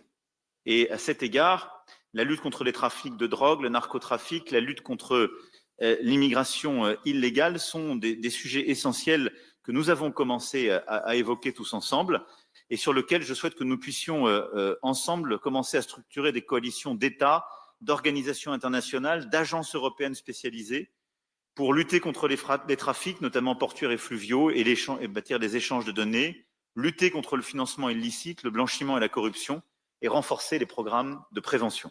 C'est une bataille qui est clé, qui est attendue par nos populations. Tous ces trafics sont liés entre eux, et la communauté politique européenne est aussi l'espace qui permet de bâtir des coopérations très concrètes en la matière. Troisième élément, c'est la sécurité démocratique. Alain a versé la porte ô combien dans tous ses discours et à travers son organisation.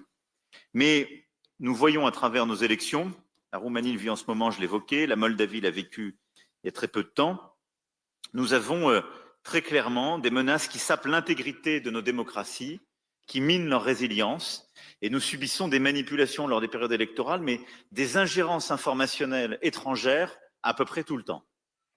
Et c'est quelque chose qui sape la sécurité démocratique de notre Europe. Et donc face à cela, et à ces fameuses FIMIS, nous avons lancé à Blenheim l'initiative qui a été portée avec Maya Sandu en créant un réseau de points de contact au niveau de la CPE pour améliorer la coopération entre nous. Et il faut aller plus loin en protégeant mieux nos infrastructures critiques face aux cyberattaques, en renforçant nos cadres réglementaires sur les contenus illicites en ligne, en traquant les flux financiers qui alimentent ces actions hybrides, mais cette sécurité démocratique est essentielle. Sinon, en particulier la Russie, continueront de déstabiliser nos opinions publiques pour bouger les lignes.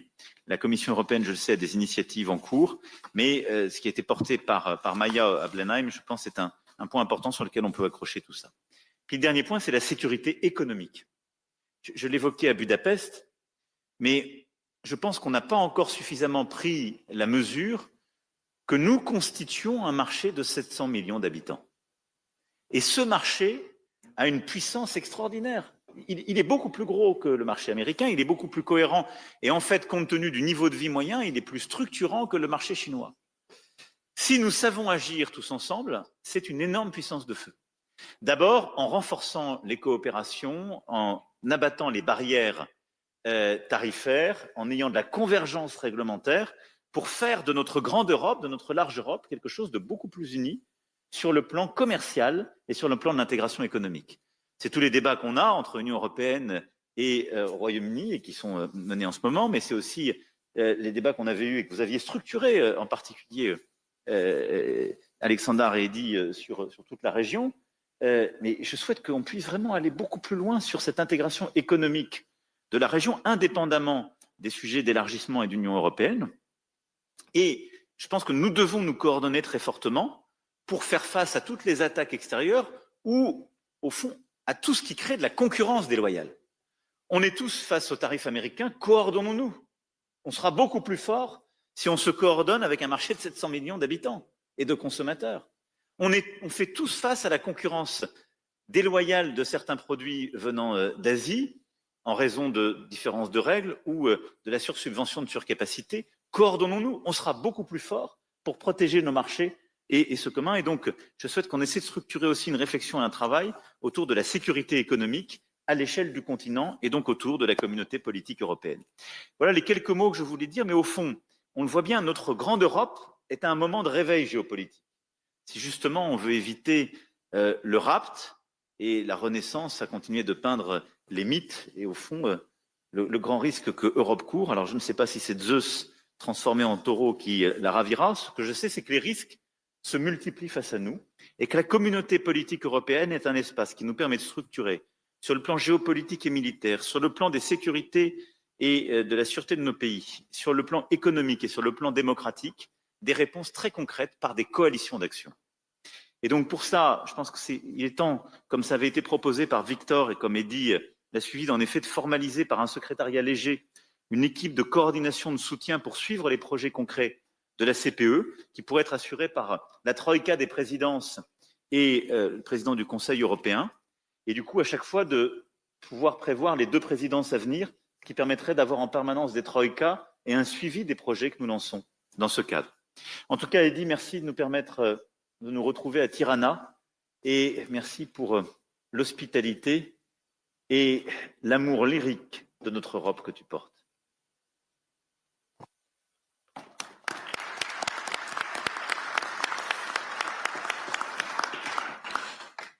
Thank you, and now it's an honor to give the floor to a special friend of all of us and my dear friend V, the President of Ukraine, Volodymyr Zelensky. Thanks so much, dear friend. Thank you so much, Edi. Prime Minister Rama, thank you, and thank you, Albania, for hosting us today. Not just in a beautiful country, but in a country that believes in Europe and stands for its future. Dear friends, thank you all for your support, and I appreciate that we share the same understanding. This war Russia against Ukraine must be ended as soon as possible and in a just way. Ukraine needs peace. Peace in Europe depends on whether Ukraine will get it. All of you know that this week we had a real chance to take important steps toward ending this war. If only Putin had not been afraid to come to Turkey. I was in Ankara yesterday, and thanks for participation and hosting us, President Erdogan. And I was ready for a direct meeting with Putin, whether in Ankara or in Istanbul, and not just for a meeting, but to resolve all the important issues to my mind. But he didn't agree to anything, Putin. And you can also see that the Russian delegation that came to Istanbul is of a very low level. None of them are people who actually make decisions in Russia. Still, I send our team to Istanbul, led by Ukraine's Minister of Defense, at least to see if those Russians can actually decide anything. Our number one priority is a full, unconditional, and honest ceasefire. This must happen immediately to stop the killing and create a solid basis for diplomacy, first of all. And if the Russian representatives in Istanbul today cannot even agree to that, to ceasefire, to this clearly necessary first step, then it will be 100% clear that Putin continues to undermine diplomacy. If that's not the case, there must be at least some result today, starting with a ceasefire. The Ukrainian delegation has a mandate to make decisions. As we saw yesterday, Russia sent almost the same people it sent in 2022. This showed that Russia has not changed its basic approach. They make many statements, many threats, but solve nothing. They are doing everything they can to turn this Istanbul meeting into a staged, empty process, just like the ones in 2022. It's not us or Western leaders who are disrupting the negotiation that the Russians have been claiming for years. It's Russians who send empty heads to the talks. And that's what destroys the meaning of diplomacy. So if it turns out that the Russian delegation really is just theatrical and can't deliver any results today, the world must respond.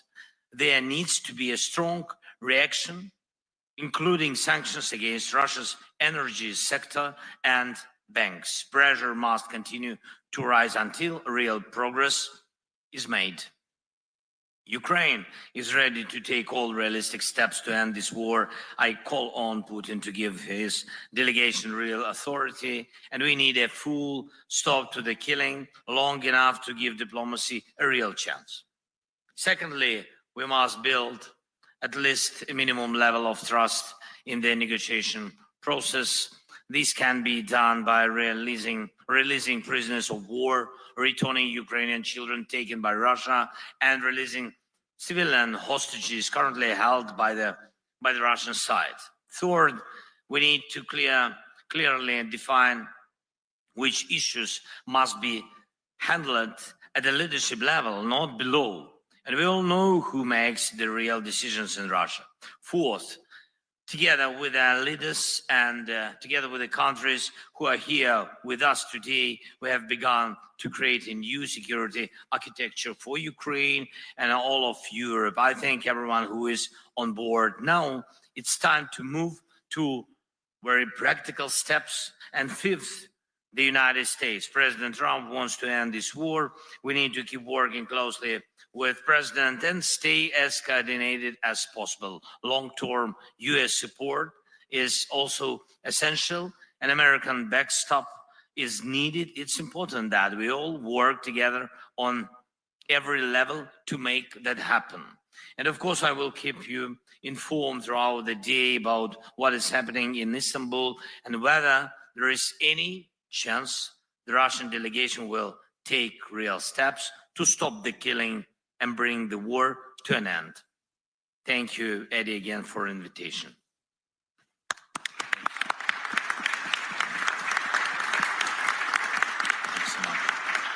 Thank you so much, and it's a particular honor to have here with us, and always a special guest in Albania, the President of Turkey, Recep Tayyip Erdogan. Mr. President, you have the floor.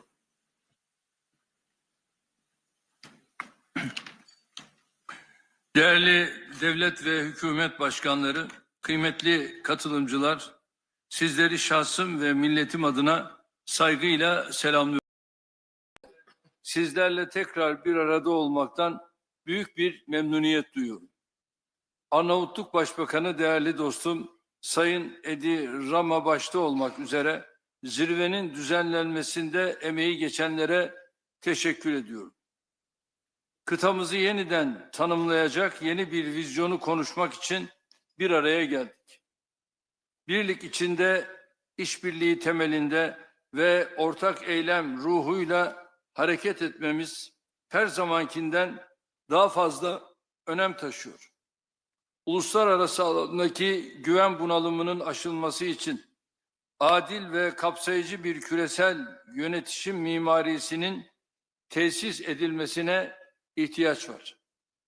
Güvenliğin bölünmezliği ve refahın daha hakkaniyetli paylaşılması ilkeleri üzerinde bina edilecek bu dönüşümü bizler Avrupa kıtası olarak öncelikle kendi evimizde başlatmalıyız. Savunma sanayi, enerji, ulaştırma koridorları ve bağlantısallık, arz ve tedarik zincirleri, dijital piyasalar ve kritik mineraller gibi muazzam işbirliği potansiyeline sahip olduğumuz birçok alan bulunuyor. Avrupa güvenliğinin geleceğini istişare ettiğimiz bu kritik dönemde Avrupa Birliği'nin kendi savunma sanayisini geliştirmesine yönelik gayretler faydalıdır. Bu çabaların NATO'nun merkezi rolünü aşındırmayacak şekilde birlik üyesi olmayan müttefikleri de kapsaması gerektiğini düşünüyoruz. REARM ve SAFE gibi girişimlerin bu anlayışla yürütülmesinin Avrupa güvenliğinin hayrına olacağına inanıyoruz. Geçmişte Avrupa'da yaşanan birçok savaş ve ihtilaf bize göstermiştir ki savunma ve güvenlik gibi son derece hayati olan konularda bölündükçe zayıflıyoruz, birleştikçe güçleniyoruz. Kıymetli dostlar, ortak geleceğimizi düşünürken hiç şüphesiz ekonomik güvenliğimizi teminat altına alacak adımları da istişare etmemiz gerekiyor. Türkiye 1,3 trilyon dolar ekonomik büyüklüğü, 85 milyonu aşan genç ve dinamik nüfusu, rekabetçi sanayisi ve büyük tüketim pazarlarına doğrudan erişimiyle kritik önemdedir. Avrupa Birliği ile gümrük birliğimizin güncellenmesinin tedarik zincirlerinin güvenliğine katkı sunacağı kanaatindeyiz. Ayrıca bu adımın otomotiv, ilaç, savunma sanayi gibi kritik sektörlerde ortak üretim ve yatırım imkanlarının önünü açacağına inanıyoruz. İnsanlarımızın ve dolayısıyla mal, hizmet ve sermayenin hareketliliğini kısıtlayan Schengen gibi vize uygulamalarının da gözden geçirilmesi şart. Son yıllardaki yatırımlarımızla ve doğalgaz alanındaki anlaşmalarla ülkemizi bölge coğrafyası için önemli bir enerji merkezi haline getirme hedefimize adım adım yaklaşıyoruz.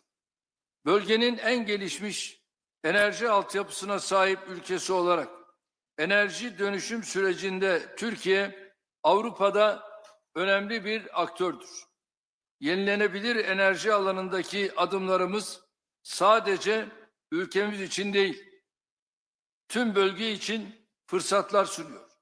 Çok taraflı ulaştırma güzergahlarının merkezinde konumlanan Türkiye, Avrupa'nın kesintisiz tedarik zincirlerinin muhafazasına ciddi katkı sağlıyor. Değerli dostlar, Ukrayna'da silahların susması ve barış zemininin oluşturulması için kritik bir dönemeçteyiz. Geçmişte olduğu gibi bugün de kapsamlı bir ateşkes öncelikli olmak üzere çözüme dönük çabaların her birine katkı sağlıyoruz. Sürecin hassasiyetine binaen bir dayatmada bulunmaksızın tarafların teşvik edilmesi, adil ve kalıcı barışa ulaşılması bakımından çok önemlidir. Sayın Trump, Putin ve Zelensky ile ayrı ayrı görüşmelerimiz oldu. Sayın Macron ve Meloni beni aradılar. Zelensky dün Ankara'daydı. Kendisiyle görüşmemiz sonrasında teknik görüşmelere başlama kararı aldı. Mart 2022'den bu yana ilk kez akan kanı durdurma noktasında önemli bir fırsat penceresi aralandı. Nitekim şu anda İstanbul'da Dışişleri Bakanımın riyasetinde görüşmeler Rusya, Ukrayna, Türkiye arasında devam ediyor. Bunun heba edilmemesi gerektiğine inanıyorum. Gelinen aşamada barışın süratle tesisi için Ukrayna ve Rusya arasında diyalog kanallarının açık tutulması için buradaki tüm ortaklarımızın desteğine güveniyoruz. Her zaman ifade ettiğim gibi adil bir barışın kaybedeni olmayacaktır. Türkiye bu süreçte üzerine düşenleri yapmaya devam edecektir.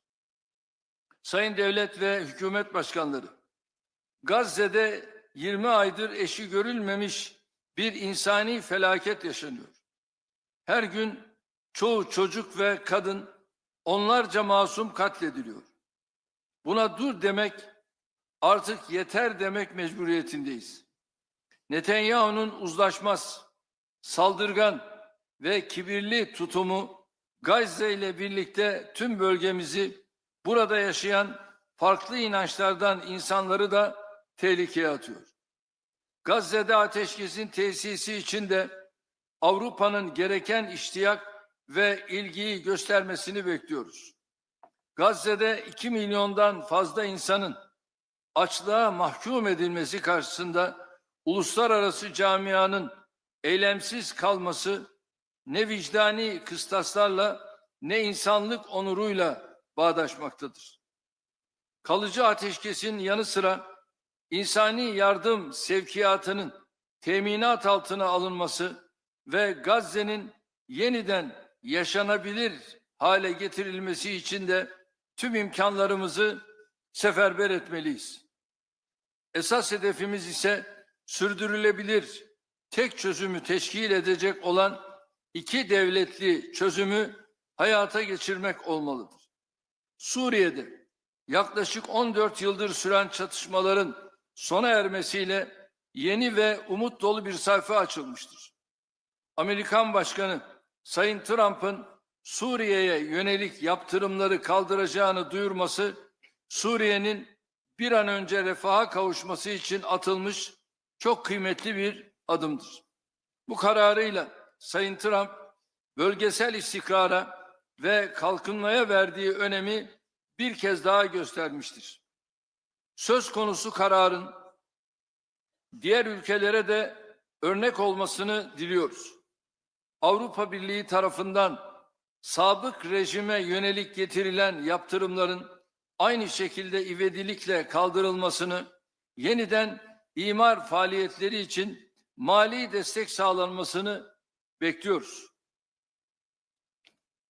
Elbette bu destek ülke dışındaki Suriyelilerin gönüllü, onurlu ve güvenli geri dönüşlerini de hızlandırıcı bir etki yapacaktır.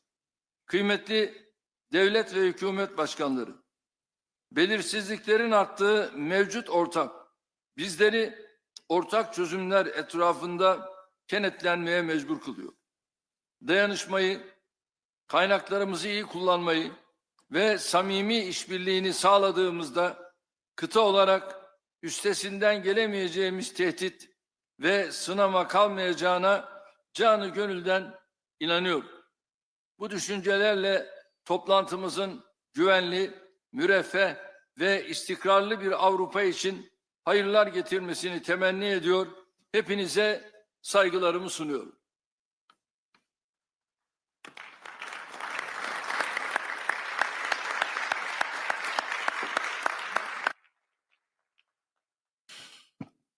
Thank you very much. Now it's an honor on behalf of the people of the Protectorate, Italian Prime Minister and Protector of our country, Giorgia Meloni. Dear colleagues, good morning everyone, and let me say thanks to Edi, not for being a protectorate, but for his warm hospitality and the summit, and also for making me feel very young again with that video he showed in the inauguration. And I want also to congratulate Edi for his absolutely unexpected re-election as the leader here of the Albanian government.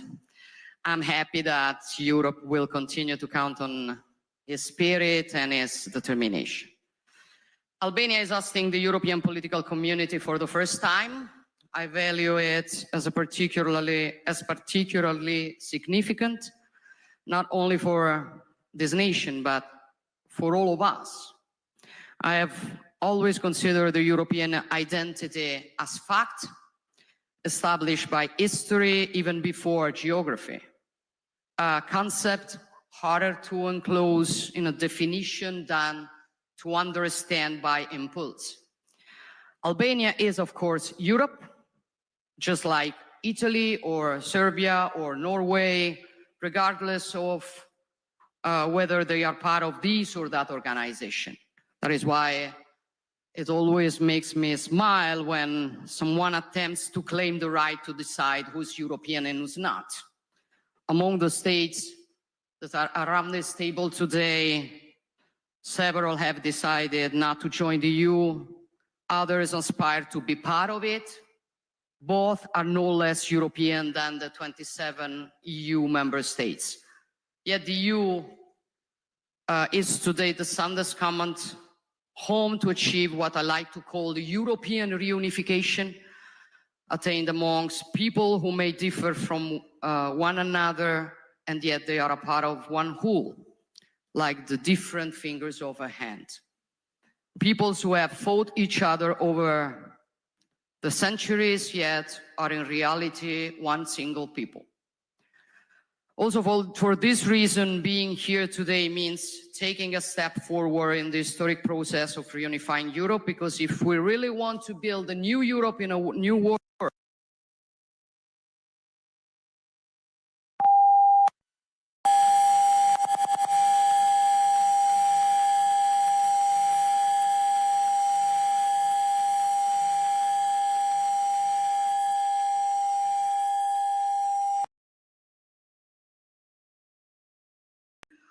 what old second like to call the two lungs of Europe. For this reason, Italy is committed in Brussels to asserting a strategic approach to the Western Balkans to take into due account, despite the complex challenges posed by the region, the need to provide these countries with a clear EU integration perspective. Of course, enlargement involves new challenges, but I'm convinced that the European integration of Western Balkans, as well as towards the East, is also a strategic investment on Europe's own security.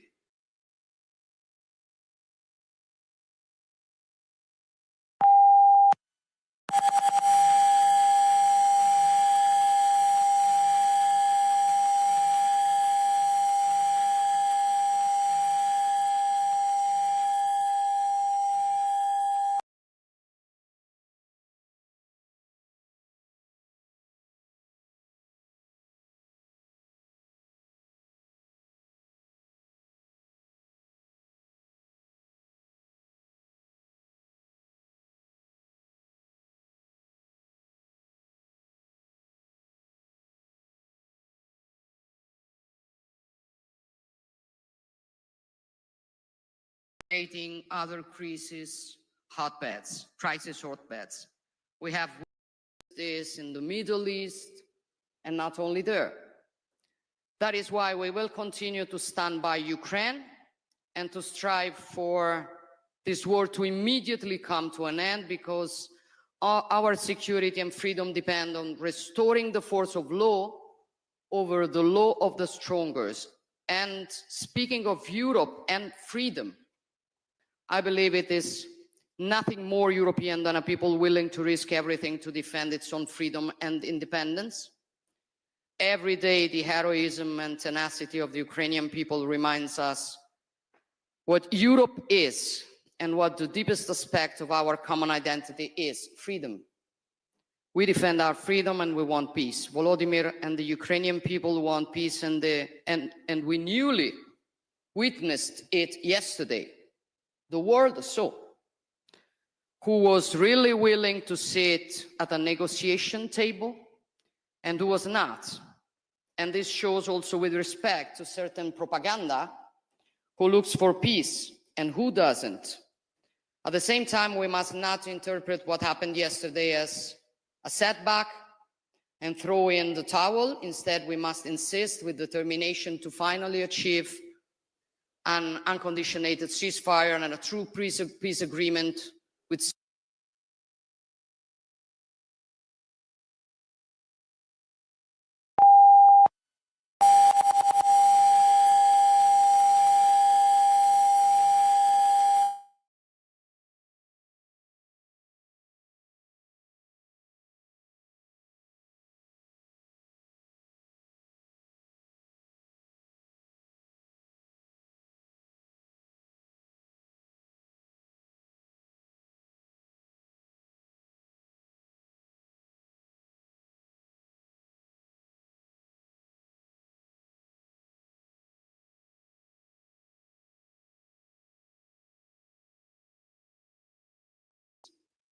if not for protecting what we are and what we want to continue to be in the coming decades and centuries in such a fast-changing world.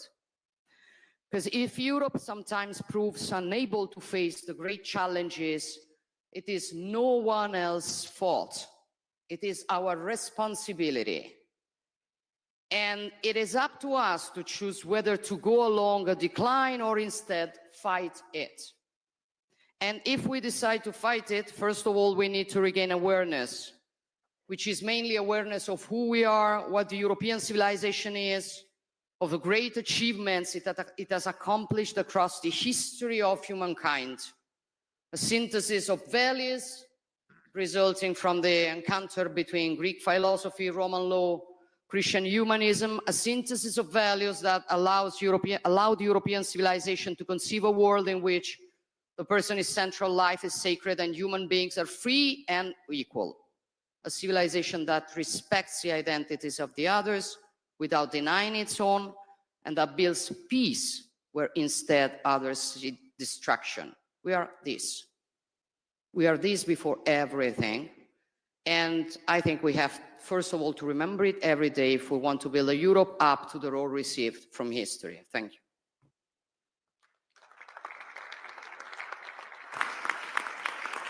Thank you, and with true gratitude for his historical visit yesterday as the first Prime Minister of United Kingdom to ever land in Albania for a bilateral meeting, and with the worldwide known Balkan spirit of forgiveness for having brought such an intense rain.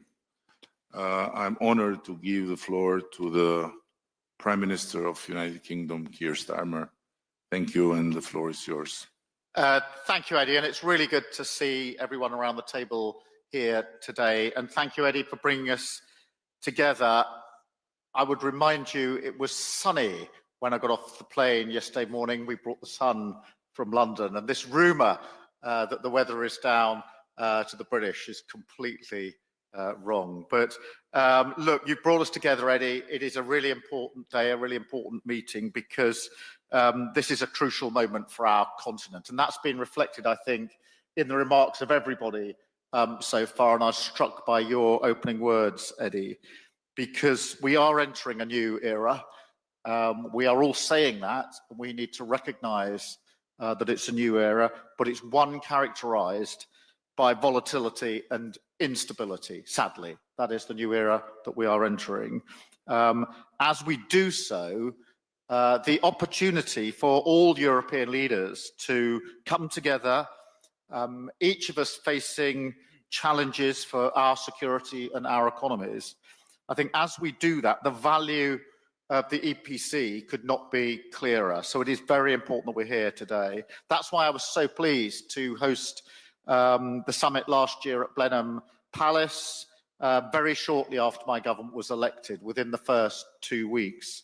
I was very pleased because it was very important for me to signal our intent from the very beginning to work more closely with our European partners and strengthen the UK's relationship with the EU, not based on rehashing arguments about the past, but looking forward to the future. And since then, as you'll have seen, we've dramatically stepped up our engagement with European allies, recognising that partnership is vital to our delivery of security and renewal, and particularly to working people in the UK who want that security and that renewal and deserve it. And we will be strengthening our alliances across Europe, which is why I was really pleased, Edi, to be the first British Prime Minister to come for a bilateral visit here to Albania and work with you as our partners. And that's why I'm very pleased to be hosting Ursula and Antonio in London on Monday for the first UK-EU summit, a very important moment in this new era, and a moment that is about recognising that many challenges we face, whether that's migration, growth, security, they are shared challenges, and only shared solutions will solve them.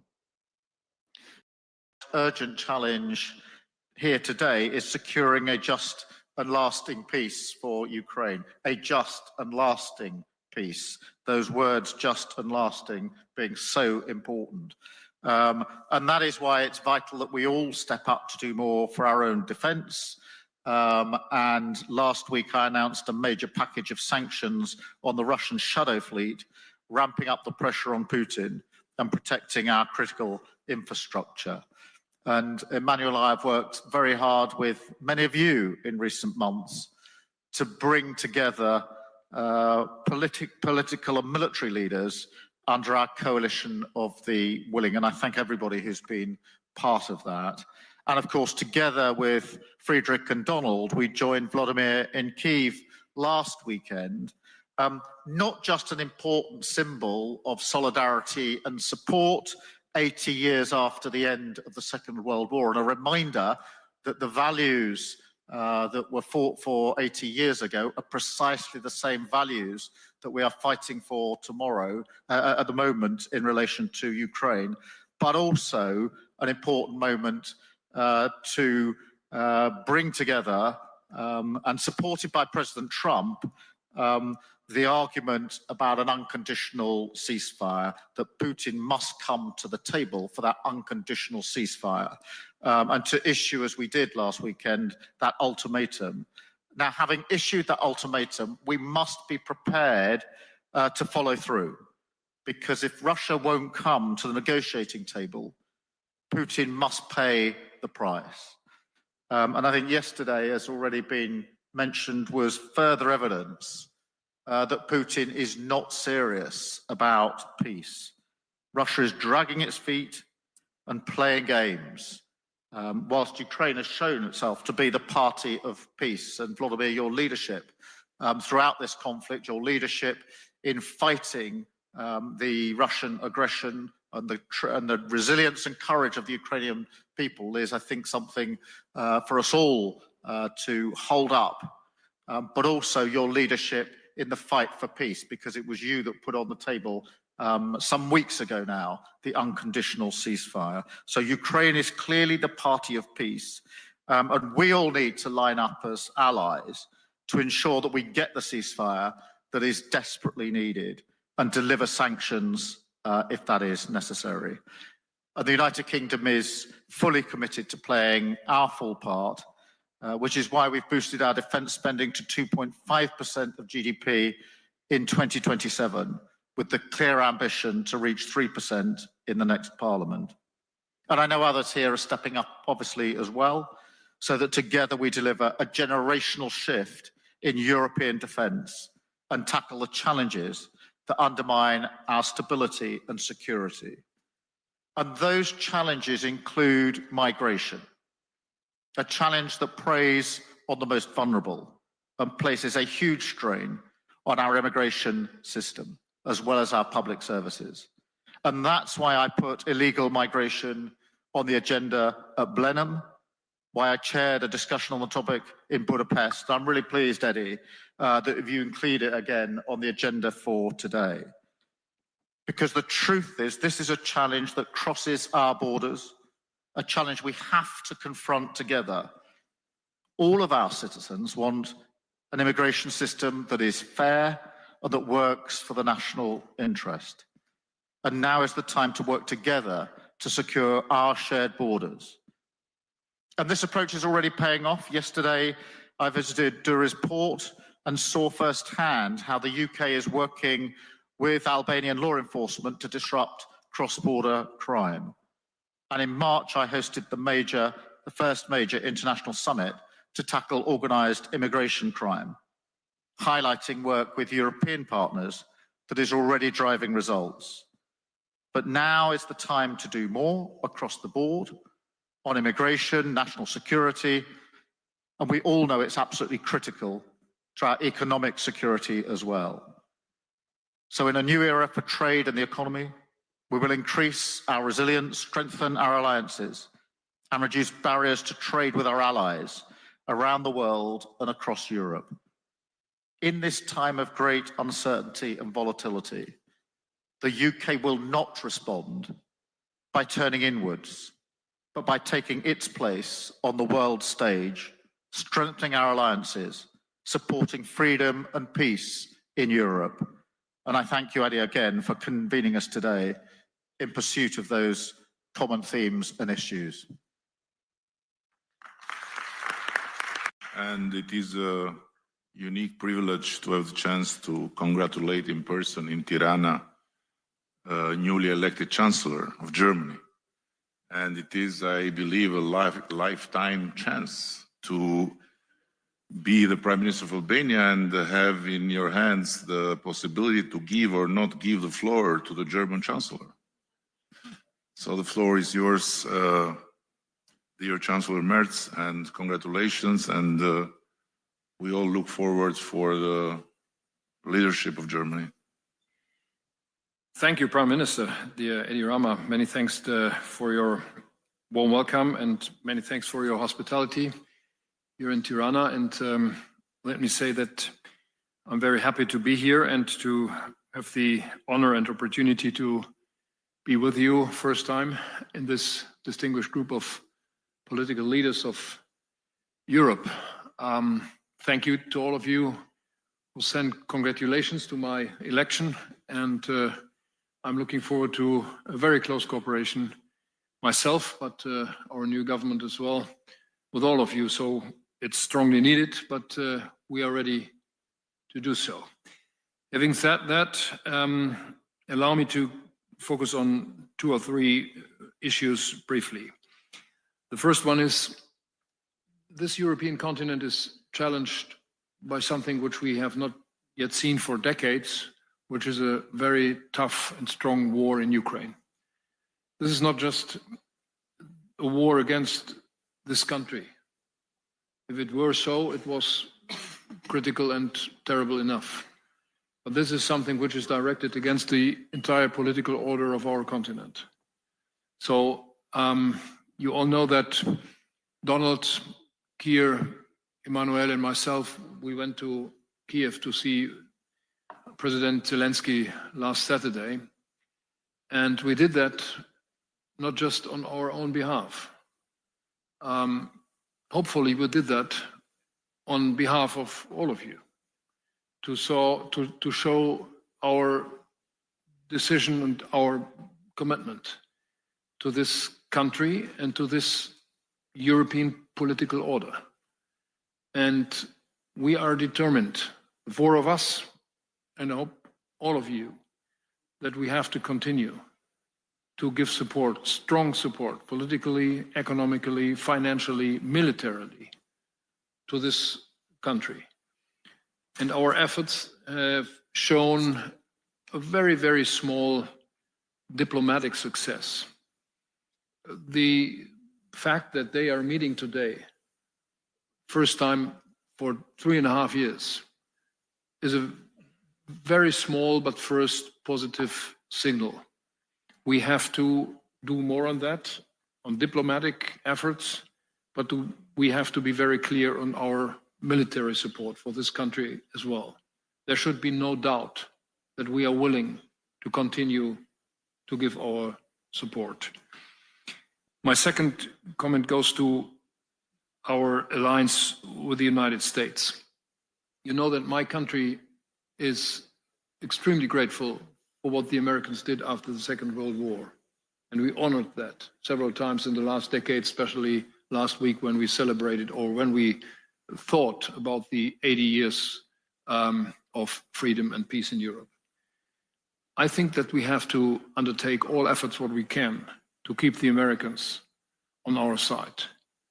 We cannot substitute or replace what the Americans still do for us in Europe, on our continent, and for our peace and freedom. We are faced with migration, and Keir Starmer mentioned that already. So let me give just one brief remark on us. We are faced with migration threats for a decade now. We are trying to resolve that. We will do anything what we can do jointly with the European Union, but we have to do something on our own. All what we are doing is in line with European law, and we are trying to coordinate our efforts with all our neighbors. And we are not willing to do anything what is giving new threats to you. But let's do it strictly, jointly, and efficiently. Third remark goes to our military procurement. We are all willing to spend more on military and on defense. That's true and necessary. But I have one demand. Don't let us talk about money only. We have to talk about efficiency, about the numbers of systems, and about economies of scale.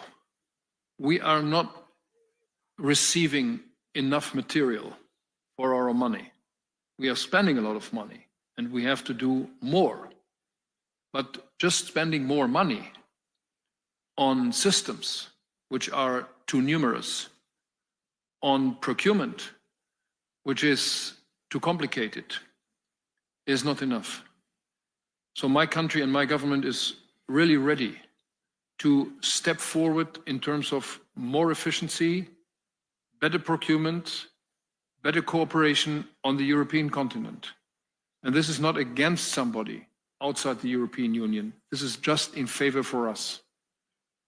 And my last point is, if we are talking about competitiveness of our industries, this is for itself important enough. But we all know that our political systems, that our democracies are at risk. And so if we are showing ourselves able to resolve the problems, the war, the strong migration problems, the competitiveness of industry, we will prove that our political systems, that our governments, that our democracy is strong enough to do that. And that is, in my view, something which we have all to keep in mind when we are dealing with these issues on the European level. Last but not least, a promise. I know that there were some critics about the German engagement or the German commitment to Europe, to the European institutions and to the European Union. I asked my government to be as much as possible present on the European level, in the Council of Ministers, on other European institutions like this one and others, to show that Germany is clearly committed to what is necessary now in Europe, and that we are willing to find a new approach on our European commitment. That's not because we love Europe so much. That is because we all know that we can only be successful jointly. So many thanks for your warm welcome in this group. I'm looking forward to cooperate with you. I'm feeling very much at home in this group of people. Thank you so much.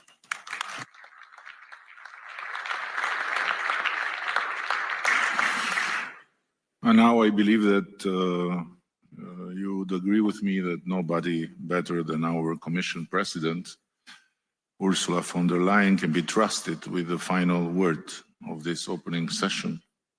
And in this scenery, you can have the role of the director of the kindergarten now.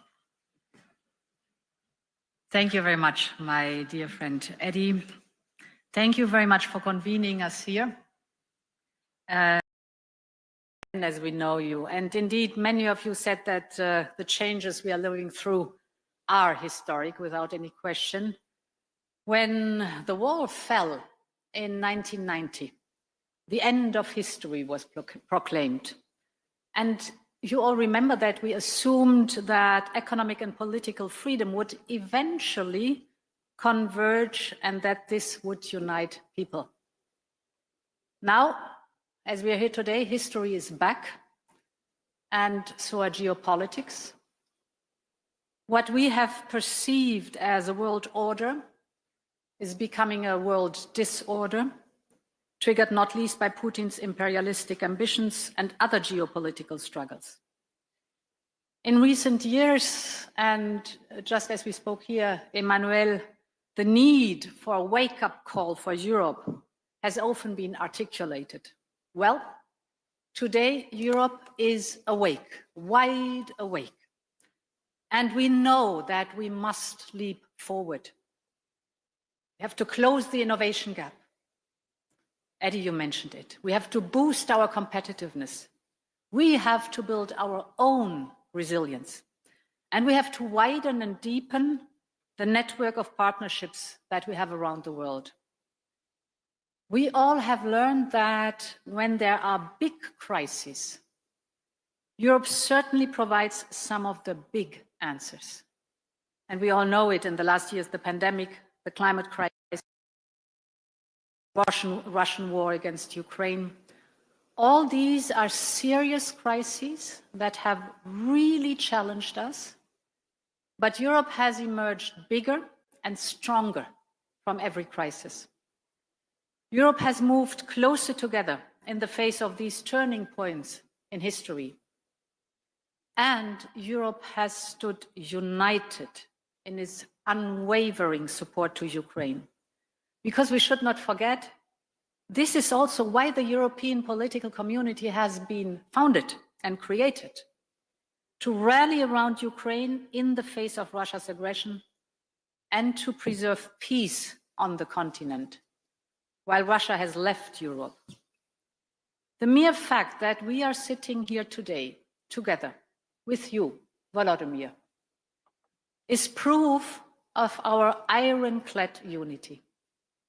For 3 long years now, we have demonstrated our unity, our resolve, and even greater cooperation to defend the sovereignty of Ukraine, to find a path towards a peace settlement, and strong security guarantees for Ukraine. And all along the way, most members of the EPC supported hard-hitting sanctions on Russia, and these sanctions are biting. Russia's oil and gas revenues have fallen by almost 80% compared to before the war. Russia's deficit is skyrocketing. Interest rates are prohibitively high. Inflation is on the rise, well above 10%. And we are ready to do more to bring Putin to the negotiation table. Many of the speakers mentioned it. This war has to end. You said it, Georgia. You said it, Keir. Volodymyr has described with others the roller coaster of the last days. To be very clear again, we want peace. And so we are working on a next set of sanctions. Main elements of this package will be, for example, sanctions on Nord Stream 1 and Nord Stream 2, further listing of vessels in the shadow fleet and lower the oil price cap, and more sanctions on Russia's financial sector, because we want peace and it is time to seriously engage on that. But we are also gathered here in Tirana to build our common future. And it was wonderful to listen to the different speakers. Our future of a Europe that is an era of shared prosperity. If we are successful in building this prosperity, and I have no doubt we will, that is the glue for stability and peace on our continent. This is stronger than any aggression, shared prosperity. To do this, connectivity must be high on our agenda. We are already creating such opportunities through our Ukraine facility and our growth plans for the Western Balkans and Moldova. And soon we will look at the Black Sea with a dedicated EU strategy for the Black Sea and a connectivity agenda linking Europe with Central Asia through our partners of the South Caucasus. This is an amazing vision to work on, to invest in cross-border transport infrastructure, the flow of trade, create digital links, connecting people around the European political community. Our web of partnerships have been developing at light speed during the last 3 years. And this is what is making the EPC more than an idea or a forum. It is the expression of our ability to address and to master together the challenges that occur as Europeans. And it is with confidence and with hope and with determination that I can say at the very end, long live Europe. Thank you so much.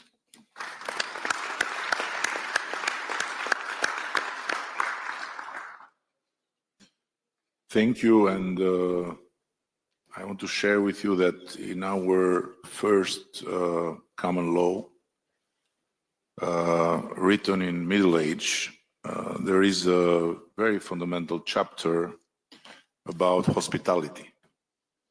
And it starts with a quote that goes, the house of the Albanian belonged to God and the guest. And that quote is really very profound, and it's the origin of the fact that we ended the Second World War as the only country that had more Jews after than before, because they were guests in this country, and they were protected with Albanian lives. But among many commandments, feeding well the guest is absolutely crucial.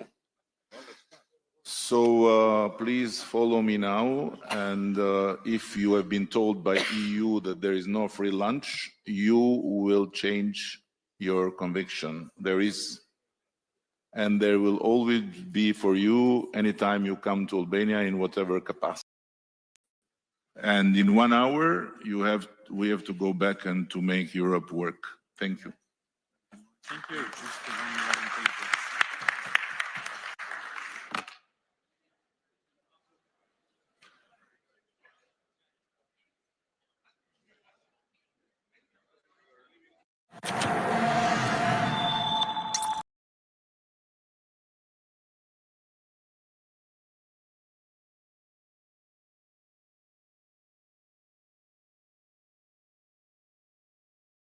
Estado norteamericano Marco Rubio, que está mediando, por cierto, está en Estambul, se ha reunido con Estados Unidos, también con Ucrania, y está diciendo, bueno, pues también lo mismo que apuntaba el propio Donald Trump, que no se va a avanzar en estas conversaciones, en estas negociaciones, hasta que Trump y Putin no estén en la misma mesa. Rubio no tenía grandes expectativas en las conversaciones sobre Ucrania en Estambul. Este era el mensaje por parte del secretario de Estado de Estados Unidos.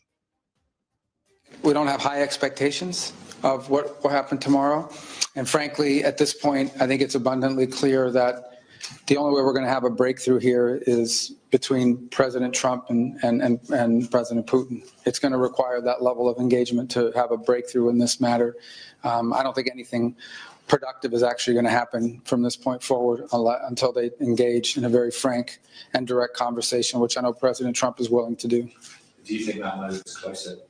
Mientras tanto, Donald Trump ha mantenido la opción de que Estados Unidos establezca unilateralmente nuevos aranceles a muchos de sus socios comerciales en lugar de llegar a acuerdos con ellos. Hablando en una reunión con ejecutivos empresariales en los Emiratos Árabes Unidos este viernes, Donald Trump ha dicho que Washington impondría nuevos aranceles en las próximas 2 o 3 semanas. Agregaba que el secretario del Tesoro, Scott Bessent, y el secretario de Comercio, Howard Lutnick, enviarían cartas básicamente diciéndole a la gente cuánto pagarán para hacer negocios con Estados Unidos. Decía Trump que aunque 150 países querían llegar a algunos acuerdos, no es posible satisfacer la cantidad de gente que quiere ver a Estados Unidos. Un Trump que ha reducido muchos aranceles de los anunciados en el día de la liberación, el 2 de abril, hasta el 10% para muchos de sus socios comerciales en esta tregua de los aranceles para 90 días.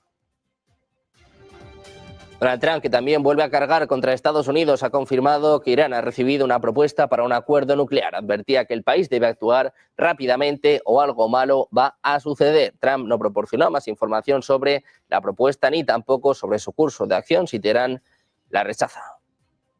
Iran is very lucky to have the emir because he's actually fighting for them. He doesn't want us to do a vicious blow to Iran. He says, you can make a deal, you can make a deal. He's really fighting, and I really mean this. I think that Iran should say a big thank you to the Emir, because the Emir is fighting very much that we don't. And there are many people that want me to go the other route.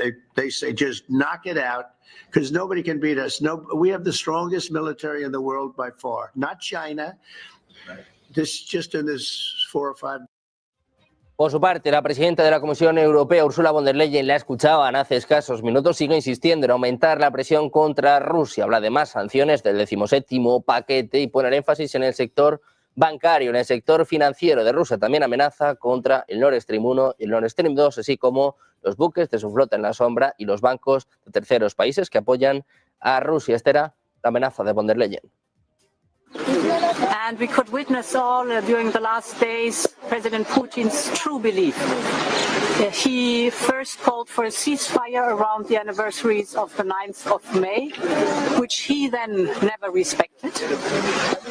Then Ukraine, with the support of the European Union and the United States, called for full and unconditional ceasefire over 30 days, which President Putin then rejected. And finally, he offered a meeting directly between Ukraine and Russia in Turkey, but President Zelensky was ready to meet. President Putin never showed up. And this shows the